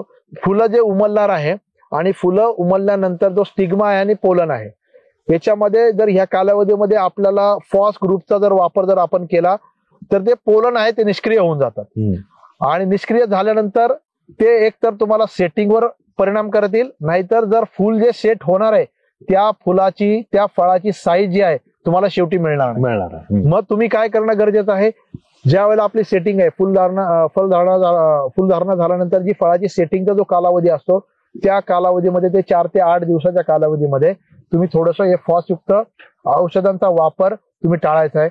मार्केटमध्ये खूप चांगले मॉलिक्युल्स आता म्हणजे इन्सेक्टिसाइड आलेले आहेत जे किडींवर कंट्रोल करण्यासाठी आपण त्यांचा वापर करतो आहे. अशा औषधांचा वापर आपल्याला त्या ठिकाणी करायचा आहे. मला वाटतं शेतकरी बांधवांनो ही कदाचित ही माहिती आपल्यासाठी पहिल्यांदा असेल की फॉसयुक्त कीटकनाशक कशा पद्धतीने टोमॅटोमध्ये सुद्धा परिणाम करतात. जिथं मधमाशी किंवा जिथं क्रॉस पॉलिनेटेड क्रॉप असतात ज्याचं परागीकरण दुसरे कीड करत असते तिथं तर आपण टाळतो, पण टोमॅटोमध्ये सुद्धा हे टाळणं गरजेचं आहे, जे की आता अतुल सरांनी इथं नमूद केलंय. तर याही गोष्टीकडे आपण लक्ष द्या. अजूनही काही गोष्टी असतील तर त्याविषयी दुसरं हे झालं फ्लोरल स्टेजमध्ये. आपल्याला त्या स्टेजमध्ये काही अन्नद्रव्य सुद्धा खूप महत्वाचे असतात. जसं की तुम्हाला आता मी म्हटलं की आपल्याला 100 जर फळं आपल्याला मिळवायचे असतील तर तो सुरुवातीचा जो फ्लश आहे 40 ते 50-60 फुलांचा तो आपल्याला सर्वात जास्त सेट झालेला पाहिजे. सेटिंग आपल्याला त्या ठिकाणी चांगली मिळणं गरजेचं आहे. मग तो पोलन चांगला ऍक्टिव्ह राहण्यासाठी आपल्याला त्या ठिकाणी बोरॉन हे अन्नद्रव्य अतिशय महत्वाचं आहे. मग तुम्हाला मी सुरुवातीला सांगितलं की आपल्याला कॅल्शियम 20 दिवसापासूनच आपल्या पिकाला देणं गरजेचं आहे. मग त्या दिवसापासूनच तुम्हाला बोरॉन हे अन्नद्रव्य त्या ठिकाणी द्यायचं आहे. तुम्हाला मी 7व्या दिवशी एक ड्रेंचिंग सांगितली आहे. त्यावेळेला तुम्ही जे सूक्ष्म अन्नद्रव्याची ड्रेंचिंग करणार आहे त्याच्यातून देखील तुम्हाला बोरॉन त्या ठिकाणी जाणार आहे. आणि त्या बोरॉनचा उपयोग तुम्हाला हे जे फ्लावरिंग स्टेज आहे त्या ठिकाणी मिळणार आहे. आणि त्या स्टेजमध्ये सुद्धा तुम्ही वरून कॅल्शियम नायट्रेट, बोरॉन किंवा नॅफ्थॅलिन ऍसिडिक ऍसिड हे संजीवक आहे याचा एकत्रित फवारणी तुम्ही टोमॅटो पिकामध्ये सेटिंगसाठी घेऊ शकता. एकदम अतिशय चांगली जी सेटिंग आहे ती त्या ठिकाणी तुम्हाला मिळणार आहे. आता याच्यामध्ये या वेळेमध्ये काय होतं, जर ढगाळ वातावरण जर असेल आणि काही पावसाच्या याच्यामध्ये पाऊस जर झाला तर त्या ठिकाणी कळीची समस्या जी आहे ती मोठ्या प्रमाणामध्ये येत असते. तर त्याच्यामुळं काही अन्नद्रव्य याला खूप चांगल्या पद्धतीने मदत करतात. त्याच्यामध्ये पोटॅश एक अन्नद्रव्य आहे. तर त्या कालावधीमध्ये पोटॅशची कमतरता आपल्याला जाणवली नाही पाहिजे. तर त्यामुळं तुम्ही त्या ठिकाणी 0-60-20 किंवा 0-52-34 ही जी काही ग्रेड तुम्हाला मागाशी मी सांगितली ती ग्रेड तुम्हाला या ठिकाणी चालू ठेवायची आहे.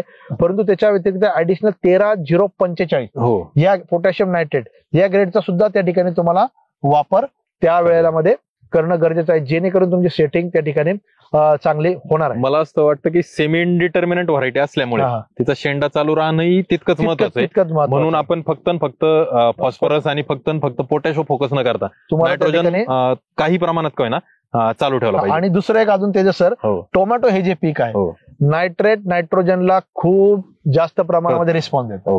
म्हणजे आता 13-0-45 मध्ये 13% जो नत्र आहे हा नायट्रेट स्वरूपातला. त्याच्यामुळे अशा याच्यामध्ये जर तुम्ही त्याचा वापर केला तर निश्चितच त्याचा परिणाम जो आहे तुम्हाला म्हणजे होणार आहे आणि त्याचा बेनिफिट तुम्हाला त्या ठिकाणी चांगला मिळणार आहे. हे झालं गोष्ट जी मगाशी पण अतुल सरांनी हायलाइट केली की शेतकरी बांधवांनो पिकामध्ये विकास आणि वाढ हे दोन गोष्टी आहेत.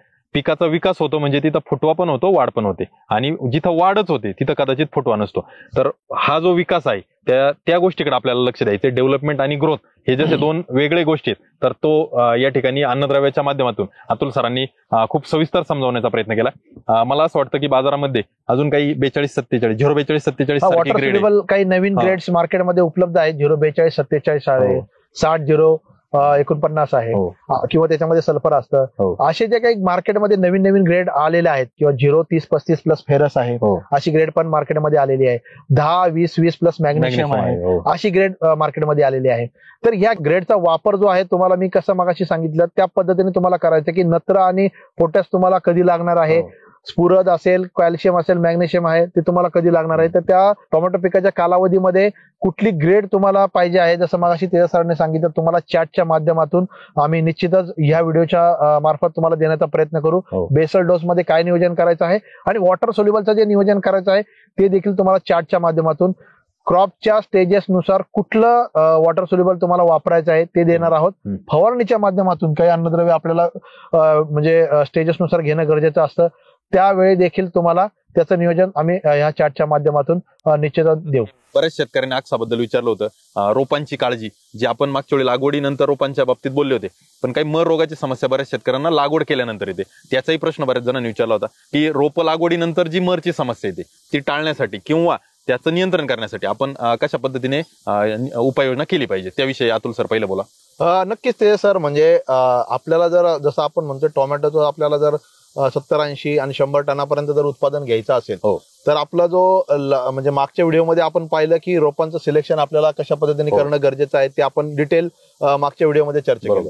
तर रोपं आणल्यानंतर लागवड केल्यानंतर सुरुवातीच्या स्टेजमध्ये टोमॅटोमध्ये बरीचशी समस्या येते, ती म्हणजे मर रोग, जसं तुम्ही आता म्हटले. आणि मर रोग हे टोमॅटोमध्ये नाही तर भाजीपाला पिकामध्ये, बऱ्याचशा भाजीपाला पिकामध्ये मर रोगाचा प्रादुर्भाव झाल्यामुळं जे आपण रोपं लागवड करतो तर सुरुवातीची जी मर आहे ती कोणत्या कोणत्या कारणांमुळे येते ते पण आपल्याला जाणून घेणं या ठिकाणी गरजेचं आहे. आता याच्यामध्ये सुरुवातीच्या काळामध्ये टोमॅटोमध्ये जी मर येते त्याच्यामध्ये दोन म्हणजे बुरशी जी आहेत त्याला कारणीभूत असतात. सुरुवातीची जी काही मर आहे त्याच्यामध्ये फ्युझेरियम जी विल्ट म्हणतो आपण, ती एक मोठ्या प्रमाणामध्ये टोमॅटो पिकामध्ये येते. लागवड केल्यानंतर त्याचा प्रादुर्भाव आपल्याला दिसतो. परंतु त्याच्या सर ही जी काही मर आहे ही आपण एक पारंपरिक म्हणू शकतो की जर आपल्या जमिनीमध्ये त्या बुरशीचे जे बीजाणू आहेत जर सुरुवातीपासून जर असेल तर ते निश्चितच आपण जे काही नवीन ट्रान्सप्लांटिंग करणार आहे, लागवड करणार आहे, त्याला ते प्रादुर्भाव तो होणार आहे आणि त्याच्यामुळे ती मर त्या ठिकाणी खूप मोठ्या प्रमाणामध्ये येणार आहे. आता ही जी मर येते फ्युझेरियमच्या बुरशीमुळं, ही मर आल्यानंतर म्हणजे लागवड केल्यानंतर जी काही मुळी आहे या मुळीमध्ये म्हणजे जे काही त्या मातीच्या आजूबाजूला जे काही बीजाणू आहेत त्या मुळीवर ते अटॅक करतात. ओके. आणि मुळीवर अटॅक केल्यामुळं जी काही मुळी आहे ती खालून खराब व्हायला लागते. म्हणजे मुळीवर त्याचा जो काही प्रादुर्भाव आहे तो रोप सुकण्याचा कोलमडण्याचा प्रकार जो आहे तो ह्या बुरशीमुळे होतो. आणि हे जर आपण रोप जर काढून पाहिलं आणि ती जी मुळी जर पाहिली ती मुळी आतमधून तुम्हाला काळी झालेली दिसते. ओके. आणि हे जर काळी झालेली जर मुळी जर तुम्हाला दिसली तर तुम्ही निश्चितच समजू शकता की ही या फ्युझेरियममुळे आलेली प्रादुर्भाव आहे किंवा मर आहे. आता दुसरी गोष्ट याच्यामध्ये जी काही दुसरी काय मर जी येते ती स्क्लेरोशियम या बुरशीमुळे येते. आता ह्या स्क्लेरोशियम ही जी काही मर टोमॅटो पिकामध्ये येते याला वातावरण सुद्धा कारणीभूत आहे. म्हणजे पाऊस पडल्यानंतरचा जो काही कालावधी आहे, म्हणजे समजा एक ड्राय स्पेल, एक मोठा ड्राय स्पेल त्या ठिकाणी आला आणि त्या ठिकाणी एक दमट किंवा ह्युमिड क्लायमेट तयार झालं तर ही जी काही जमिनीमधली स्क्लेरोशियम नावाची जी बुरशी आहे ती ऍक्टिव्ह होते आणि मग त्याचा प्रादुर्भाव तुमच्या रोपांना होतो. दुसरी जी आहे जे आपण मल्चिंग टाकतो आणि लागवड करतो, रोप आणि मल्चिंग जे होल आहे याच्यामध्ये जर गॅप जास्त मोठ्या प्रमाणामध्ये राहिला आणि त्याच्यामधून जी येणारी वाफ, जसं आपण सुरुवातीला सांगितलेलं आहे, वाफ आपल्याला काढून घ्यायची लागवडीपूर्वी वाफ काढून घ्यायची. ती जर आपण काढून नाही घेतली आणि लागवड केली आणि जर त्या स्क्लेरोशियमचे बीजाणू जमिनीमध्ये असेल तर जी वाफ बाहेर निघणार आहे त्याच्यामध्ये जे रोपाच्या लगतची जी माती आहे तिथं जे बीजाणू असतात आणि ते बीजाणू मग ऍक्टिव्ह होतात. आणि ते बीजाणू ऍक्टिव्ह झाल्यानंतर त्याचा जो पहिला अटॅक आहे तो जे आपली जी काही बुंद आहे, खोडाचा बुंद आहे, तर त्या ठिकाणी ती ऍक्टिव्ह होते. आणि तुम्ही पाहिलं पण असेल सफेद कलरची जी बुरशी आहे, अगदी बरोबर, ही त्या ठिकाणी दही वगैरे ज्या रंगाचे त्या रंगाची दिसते. आणि विशेष म्हणजे रोपालाच नाही तर मोठ्या झाडाला पण ही समस्या कालांतराने येते. पण आपण आता सुरुवातीला जे बघतोय तर ह्या लागवड केल्यानंतरचे जे बुरशी आहेत तर त्याचा प्रादुर्भाव आपण या ठिकाणी जाणून घेऊया. तर हा स्क्लेरोशियममुळे म्हणजे ती जी मर आहे ती सुद्धा मोठ्या प्रमाणामध्ये दिसते आपल्या प्लॉटमध्ये. पण आपल्याला समजून घ्यायचं आहे आता याच्यामध्ये काय होतं, जर आपण फ्युझेरियम मध्ये जर बघितलं तर रोप जे पूर्ण सुकून मुळी जी आहे ती तुमची खराब काळी होणार आहे. तर याच्यामध्ये मुळी खराब होत नाही. याची जी काही डायरेक्ट जो अटॅक आहे तो खोडालगतचा जो होतो तो अटॅक होतो आणि त्याच्यामुळे ती मर मोठ्या प्रमाणामध्ये याच्यामध्ये प्रादुर्भाव होत असतो. आता ह्या दोन जे मर आहे जे सुरुवातीच्या कालावधीमध्ये येतात तर याचा कंट्रोल आपल्याला जर करायचा असेल तर आपण जर सुरुवातीला म्हणजे लागवड करण्यापूर्वी शेणखताचा जर वापर केला असेल किंवा जे जैविक बुरशीनाशक आपल्याला मार्केटमध्ये उपलब्ध असतात तर त्याचा जर आपण सुरुवातीला जर वापर केला, जसं का ट्रायकोडर्मा असेल तर ट्रायकोडर्मा जी काही बुरशी आहे त्याचे सुद्धा दोन प्रकार पडतात. त्याच्यामध्ये ट्रायकोडर्मा विरडी असेल किंवा ट्रायकोडर्मा हर्जानियम असेल, या दोन्हींचा वापर आपल्याला जर आपण सुरुवातीच्या कालावधीमध्ये जर केला असेल तर ह्या दोन बुरशी जमिनीमध्ये म्हणजे असल्या तरी त्याचा तेवढा प्रादुर्भाव आपल्याला जाणवणार नाही. आता आपण त्याचा जर वापर नसेल केला तर आपल्याला ही मर जर दिसली आणि त्याचा जर आपल्याला कंट्रोल जर करायचा असेल तर आपल्याला केमिकल किंवा रासायनिक बुरशीनाशकांचा वापर त्या ठिकाणी आपल्याला करणं गरजेचं आहे. तर त्याच्यामध्ये तुम्ही म्हणजे फोसेटाइल एल जे आहे त्याचा वापर तुम्ही सुरुवातीला जर केला तर या दोन्ही बुरशींवर तुम्हाला त्याचा चांगला कंट्रोल मिळू शकतो. हे जे आपण बुरशीनाशक सांगतोय तर हे ठिबकनी देणं संयुक्तिक आहे की त्याच्यामध्ये महत्वाचा पार्ट आहे तो, त्याच्यावर मी येणारच होतो. आपल्याला जे या ठिकाणी त्याचा वापर जो करायचा आहे ते ठिबकनी न करता आपल्याला सुरुवातीच्या कालावधीमध्ये जसं आपण मागच्या व्हिडिओमध्ये सुद्धा चर्चा केली आहे, आळवणी हा सर्वात बेस्ट पर्याय असतो रोपं चांगली सेट होण्यासाठी. आणि आपल्याला असं जर काही बुरशीचा प्रादुर्भाव जर झाला आणि ते सुद्धा आपल्याला जर कंट्रोल करायचं असेल तर तुम्हाला जी आळवणी आहे ती तुम्हाला त्या ठिकाणी करणं गरजेचं आहे. आणि अजून याच्या उपर मी तुम्हाला शेतकरी बंधूंना सांगेल की आपल्याला मर जी आपल्या पिकामध्ये दिसतीये तर आपण आळवणी करताना सुद्धा ज्या ठिकाणी त्याचा प्रादुर्भाव झालेला आहे त्याच्या आजूबाजूला 10 ते 15 फूट जी काही एरिया आहे त्या एरियामध्ये आपल्याला आळवणी जर केली तर संयुक्तिक राहील. आपण जर सर्व प्लॉटमध्ये जर त्याची आळवणी जर केली तर काय होतं, जे चांगल्या बुरशी जे आहेत ते सुद्धा या रासायनिक कीटकनाशकामुळे मरण्याच्या म्हणजे ज्यांनी समजा ट्रायकोडर्मा किंवा सुडोमोनास किंवा जे काही जैविक वापरले तर त्यांनी सर्व दूर आळवणी करण्याची गरज नाही. सर्व करण्याची ज्यांनी काहीच वापरलं नाही तर त्यांना मग आपल्याला मग सर्व ठिकाणी ती आळवणी करणं गरजेचं. आणि त्यावेळेला मी तुम्हाला सांगितलं की पाणी किती वापरायचंय. तुमची हलकी जमीन असेल तर तुम्हाला त्या ठिकाणी थोडंसं पाण्याचा वापर जास्त करायचा, म्हणजे 100, 150, 200 ml पर्यंत तुम्हाला आळवणी त्या ठिकाणी करायची आहे. आणि भारी जमीन असेल तर तुम्ही 100 ml पर्यंत, 50 ते 100 ml पर्यंत एका झाडाला तुम्ही आळवणी करू शकता. तर ही ज्या 2 मर आहेत त्या आपण या ठिकाणी जाणून घेतल्या. आता तिसरी जी बॅक्टेरियल विल्ट आहे तो सुद्धा म्हणजे येत असतो. जर आपल्या जमिनीमध्ये ते बीजाणू बॅक्टेरियाचे जर असतील तर त्याचा प्रादुर्भाव तुम्हाला त्याच्या म्हणजे मरीचा जो काही आपण म्हणतो त्याच्यामध्ये हे बॅक्टेरियल विल्ड सुद्धा येते.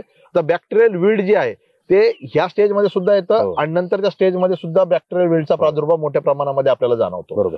परंतु बॅक्टेरियल विल्ड आपल्या जमिनीमध्ये येऊ शकतं का याचे सुद्धा एक ठोकताळे आपण समजू शकतो. जर आपली जमीन ऍसिडिक आहे, हलकी आहे तर तुमच्या जमिनीमध्ये याचा प्रादुर्भाव खूप मोठ्या प्रमाणामध्ये येऊ शकतो. ऍसिडिक जमीन म्हणजे ज्याचा पीएच, ज्या जमिनीचा पीएच 7 पेक्षा कमी आहे, म्हणजे 4, 5, 6 असा जर तुमच्या जमिनीचा पीएच असेल तर बॅक्टेरियल विल्डचा प्रादुर्भाव तुमच्या जमिनीमध्ये येण्याची शक्यता सर्वात जास्त.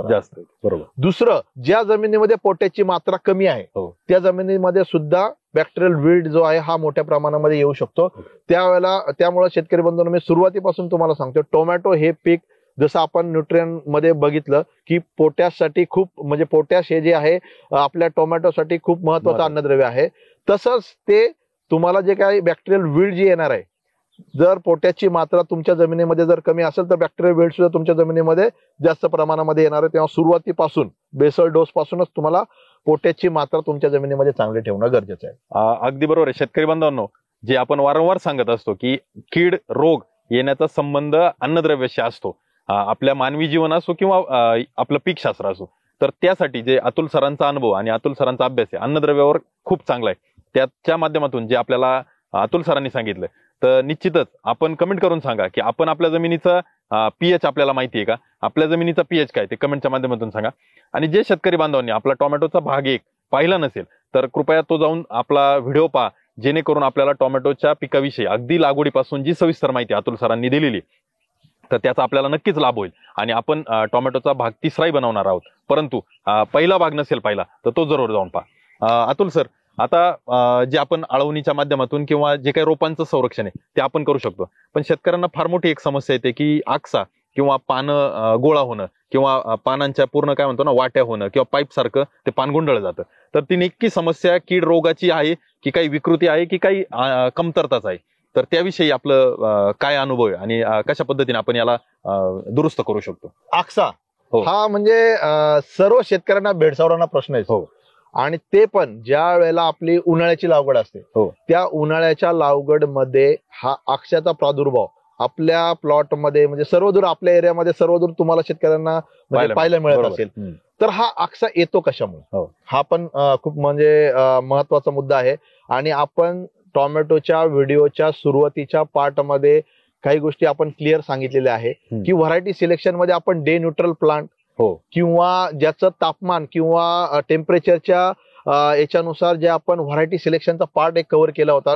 शेतकरी बंधूंनो जसं तेजा सरांनी तुम्हाला सांगितलंय तो व्हिडिओ नक्की पहा. त्याच्यामध्ये आपण सविस्तर त्या म्हणजे टेम्परेचरनुसार आपली जी व्हरायटी सिलेक्शन आपण चर्चा केली होती ती तुम्हाला त्या ठिकाणी नक्की पाहणं गरजेचं आहे, कारण की आकसा त्याच्या कोरिलेटेड आहे. बरोबर. कारण की आपण जी व्हरायटी सिलेक्शन करणार आहे ती व्हरायटी त्या टेम्परेचरला सहनशील आहे की नाही. म्हणजे 8 ते 9 तासाचा जो सूर्यप्रकाश आहे हो. तो जी व्हरायटी सहनशील करू शकते ती व्हरायटी आपल्याला त्या ठिकाणी लावणं बरोबर गरजेचं आहे. आणि मग अशा व्हरायटीमध्ये अक्षाचा प्रादुर्भाव जो आहे तो कमी येत असतो, तुलनेने कमी येतो असतो. बरोबर. मग आपल्याला ते पण त्या ठिकाणी पाहणं गरजेचं हो. आहे. आता आक्सा येतो कशामुळे शेतकरी बंधूंनो, आपल्या परिसरामध्ये टेम्परेचर जे आहे ते जर 40, 42, 43 डिग्रीच्या वरती जर गेलं हो.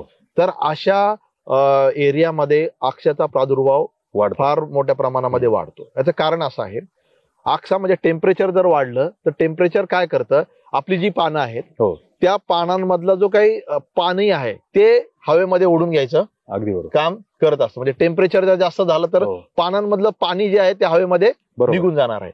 आणि मग पानांमधलं पाणी जर हवेमध्ये निघून गेलं तर निश्चितच पानं जी आहे ती अशा पद्धतीने वाकडी होतात. ते का होतात की त्या पानामधलं पाणी जास्त प्रमाणामध्ये वाहू नये म्हणून, बाहेर जाऊ नये म्हणून वरचे जे काही क्युटिकल्स असतात ते क्युटिकल आणि खालच्या जे काही स्टोमाटा, त्याला पर्णरंध्र म्हणतो आपण, ते बंद होतात. बरोबर. आणि ते जर एकदा बंद झाले, पाणी या पानांमधून बाहेर जायचं बंद झालं, तर बंद होण्यासाठी ते काय करतं, पान झाड स्वतःच अशा पद्धतीने गोळा होतं, जेणेकरून जो बाहेरचा टेम्परेचरचा वातावरणाचा जो परिणाम आहे तो आतील पानाचा जो काही भाग आहे त्याच्यावर येऊ नये म्हणून. हा, आणि हे मी तुम्हाला वारंवार काय सांगतोय, याचं जे काही कंट्रोल आहे, स्टोमाटा असेल किंवा क्युटिकल असेल, हे उघड झाप होण्याचं कंट्रोल सुद्धा अन्नद्रव्यावर डिपेंड. बरोबर. आणि ते अन्नद्रव्य म्हणजे पोटॅश अन्नद्रव्य झाडामध्ये जर कमी झालं तर जे पर्णरंध्र आहे त्याची उघडझाप होण्याची जी क्रिया आहे ती मंदावते आणि झाडाचा सेन्स जो आहे तो कमी होतो. पोटॅशची अन्नद्रव्याची मात्रा जर तुमच्या झाडामध्ये जास्त असेल तर आपसुकच जे झाड आहे ती स्टोमॅटोची जी ओपनिंग आहे ती बंद करून टाकतं आणि झाडातलं पाणी आहे ते बाहेर जाऊन देत. याचा दुसरा एक अजून तुम्हाला काळजी घेणं गरजेचं आहे की तुमच्या प्लॉटमध्ये पाण्याची मात्रा जी आहे ती तुम्हाला समतोल राखायची. वापसा आपण म्हणतो ते तुम्हाला चांगल्या पद्धतीने करायचं आहे. कारण की जसं म्हणजे पानातून पाणी बाहेर निघणार आहे तसं मुळाद्वारे सुद्धा लगेच पाणी जे आहे तुमच्या झाडामध्ये अपटेक केलं जाणार आहे. आणि त्यावेळेला जर तुमच्या जमिनीमध्ये पाण्याची कमतरता जर भासली तर त्याचा परिणाम मग जो आहे तो आपण जैविक म्हणजे अजैविक ताण जो आहे तो तुमच्या झाडामध्ये येतो आणि त्याच्यामुळं जी काही पानांची जी काही वाटी म्हणतो आपण ती त्या ठिकाणी होते आणि त्यालाच आपण म्हणतो आक्सा. मग आता आपल्याला हे आक्सा येऊ नये म्हणून आपल्याला काय करणं गरजेचं आहे, एक तर व्हरायटी सिलेक्शन तुम्हाला मागाशी म्हटलं ती आपल्याला प्रॉपर करणं गरजेचं आहे. दुसरं तुमच्या जमिनीमध्ये पाण्याची जी मात्रा आहे ती तुम्हाला चांगली ठेवणं गरजेचं आहे.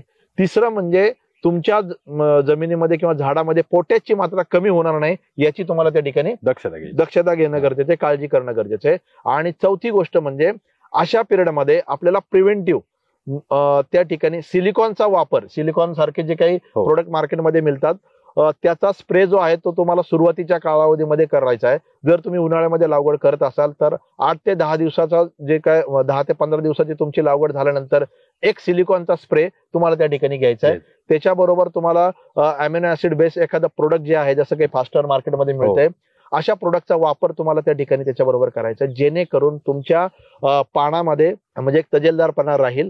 आणि दुसरी गोष्ट म्हणजे सिलिकॉनमुळे एक लेअर जी आहे तुमच्या पानावर बनणार आहे आणि पानांमधलं जे काही बाष्पीभवन आहे आणि पानांमधून बाहेर पाणी जाण्याची जी प्रक्रिया ती थोडीशी मंदावणार आहे आणि तुमच्या झाडामध्ये जो काही आक्सा किंवा वाटी होण्याचं प्रमाण जे आहे ते कमी होणार आहे. आणि आता हे सगळं आपण केलं पण या आक्सामुळे खरोखर उत्पादनावर परिणाम येतो का? म्हणजे उदाहरणार्थ जर समजा ज्या प्लॉटमध्ये आक्सा आला नाही तिथं उत्पादन उदाहरणार्थ 40 टन निघालं आणि जिथं आक्सा आला तर ते डायरेक्ट 20 टनवर वगैरे येतं का? की तसं पाहिलं तर प्रत्यक्ष त्या उत्पादनावर परिणाम होत नाही, नेमकं काय वगैरे? नाही, तसं तुम्ही म्हणले ते बरोबर आहे.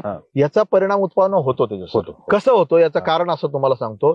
जर पानाची प्रक्रिया म्हणजे वाढीची अवस्था तुम्हाला आपण मागच्या व्हिडिओमध्ये म्हणजे कव्हर केलेल्या आहेत. पण वाढीच्या अवस्थेमध्ये सुरुवातीच्या कालावधीमध्ये फुलाच्या अवस्थेच्या आधी जे काही ब्रांचिंग असेल किंवा फुटवा असेल ह्याच्या काही गोष्टी आपल्याला टोमॅटो पिकामध्ये दिसतात. जर वाटी जर झाली तर त्या पिकाची जी काही फुटण्याची जी काही प्रक्रिया किंवा फुटणे येण्याची जी काही प्रक्रिया ती मंदावते. बरोबर. दुसरं जर ब्रांचिंग जर आपल्याला चांगल्या जर आल्या नाही तर त्याला लागणे फुलांची संख्या तुमची आपसुकात कमी होणार आहे. आणि जसं आपण चर्चा केली की जो फुलाचा जो फ्लश आहे तो सुरुवातीचा फ्लश, बरोबर, तो जर आपला चांगला राहिला, चांगला आला तर ते बंपर प्रोडक्शन जसं तुम्ही म्हटले तर त्या पद्धतीने ते आपल्याला मिळणार आहे. तर या अक्षाचा परिणाम जो आहे तो आपल्या पिकावर निश्चितच उत्पादनावर होत असतो. म्हणजे उत्पादनाच्या गुणवत्तेवर पण आणि उत्पादनाच्या संख्येवर दोन्हीवर याचा परिणाम होतो. ते सर याच्यामध्ये अजून म्हणजे जसं वाणांचा आपण चर्चा केली, याच्यामध्ये जसं आपण समजा ॲग्रोस्टारची काही वाण बघितली तसं रेड क्राऊन जो आहे जो लंब गोलाकार प्रकारामध्ये वाण असतो आणि देव जो आहे जो गोल प्रकारामध्ये वाण असतो. आता हे जे दोन्ही वाण जे आहेत ते खरीपाचे बरोबर म्हणजे पावसाळ्यामध्ये लागवड करण्याचे वाण आहेत. आता याचा जर लागवड तुम्ही उन्हाळ्यामध्ये जर केली तर निश्चितच अक्षाचं प्रमाण जे आहे ते याच्यामध्ये तुम्हाला जाणवणार आहे किंवा येणार आहे. तर शेतकरी बंधूंनो की वाण सिलेक्शन करताना जसं आपण सुरुवातीच्या व्हिडिओमध्ये सुद्धा पाहिलं आहे तर तुम्ही त्याची काळजी निश्चितच तुम्हाला घेणं गरजेचं आहे. शेतकरी बांधवांनो, आपणही आक्सा ह्या समस्येबद्दल त्रस्त आहात का ते कमेंटच्या माध्यमातून सांगा. आणि आपला अनुभव काय की आक्सा आल्यानंतर आपलं उत्पादन खरोखर घटलंय की आक्सा आल्यामुळे आपल्या उत्पादनावर आपल्या मते कुठलाही परिणाम झालेला नाही तेही कमेंटच्या माध्यमातून सांगा, जेणेकरून इतरही शेतकऱ्यांच्या मनामध्ये या आक्साबद्दल जी काही भीती आणि भावना आहे तर त्यावर आपण सविस्तर इतर शेतकऱ्यांनाही ते सांगू शकतो. अतुल सर, आता पुढचा प्रश्न असा आहे की अन्नद्रव्यावर आपण इतकं सगळं बोललो, मागच्या व्हिडिओत तुम्ही बेसल डोसचं पण सांगितलं होतं, परंतु आता टोमॅटो पीक असे किंवा भाजीपाला फळभाजीपाला पीक असे का जिथं विद्रव्य खताचा वापर मोठ्या प्रमाणात होतो. तर मग आता ही विद्रव्य खतं निवडताना शेतकऱ्यांनी काय काळजी घ्यायची पहिला विषय, त्यानंतर मग त्याच्या टप्पे पिकाच्या अवस्थेनुसार आपण कशी वापरायची काय वापरायची तर त्याविषयी आपल्याला थोडंसं जाणून घेण्यात योग्य राहील. निश्चितच म्हणजे तेजस सर आता शेतकरी सुद्धा खूप जागृत झालेला आहे आणि मार्केटमध्ये सुद्धा खूप नवीन नवीन प्रकारचे जे काही म्हणजे वॉटर सोल्युबल फर्टिलायझर जे आहेत ते आलेले आहेत. आता ते सिलेक्शन करताना जसं तुम्ही म्हणजे महत्वाचा मुद्दा या ठिकाणी चर्चेला आहे की आपल्याला विद्राव्य खताचं जर सिलेक्शन करायचं असेल तर कोणती काळजी घेणं गरजेचं आहे. तर याच्यामध्ये शेतकरी बंधूंनो मार्केटमध्ये आपले जे काही जुने ट्रेडिशनल जे काही वॉटर सोल्युबल खतं होती जसं की 1919 असेल, 052 असेल, 13045 असेल, 1261 असेल, हे आपले ट्रॅडिशनल खतं मार्केटमध्ये जुनी होती.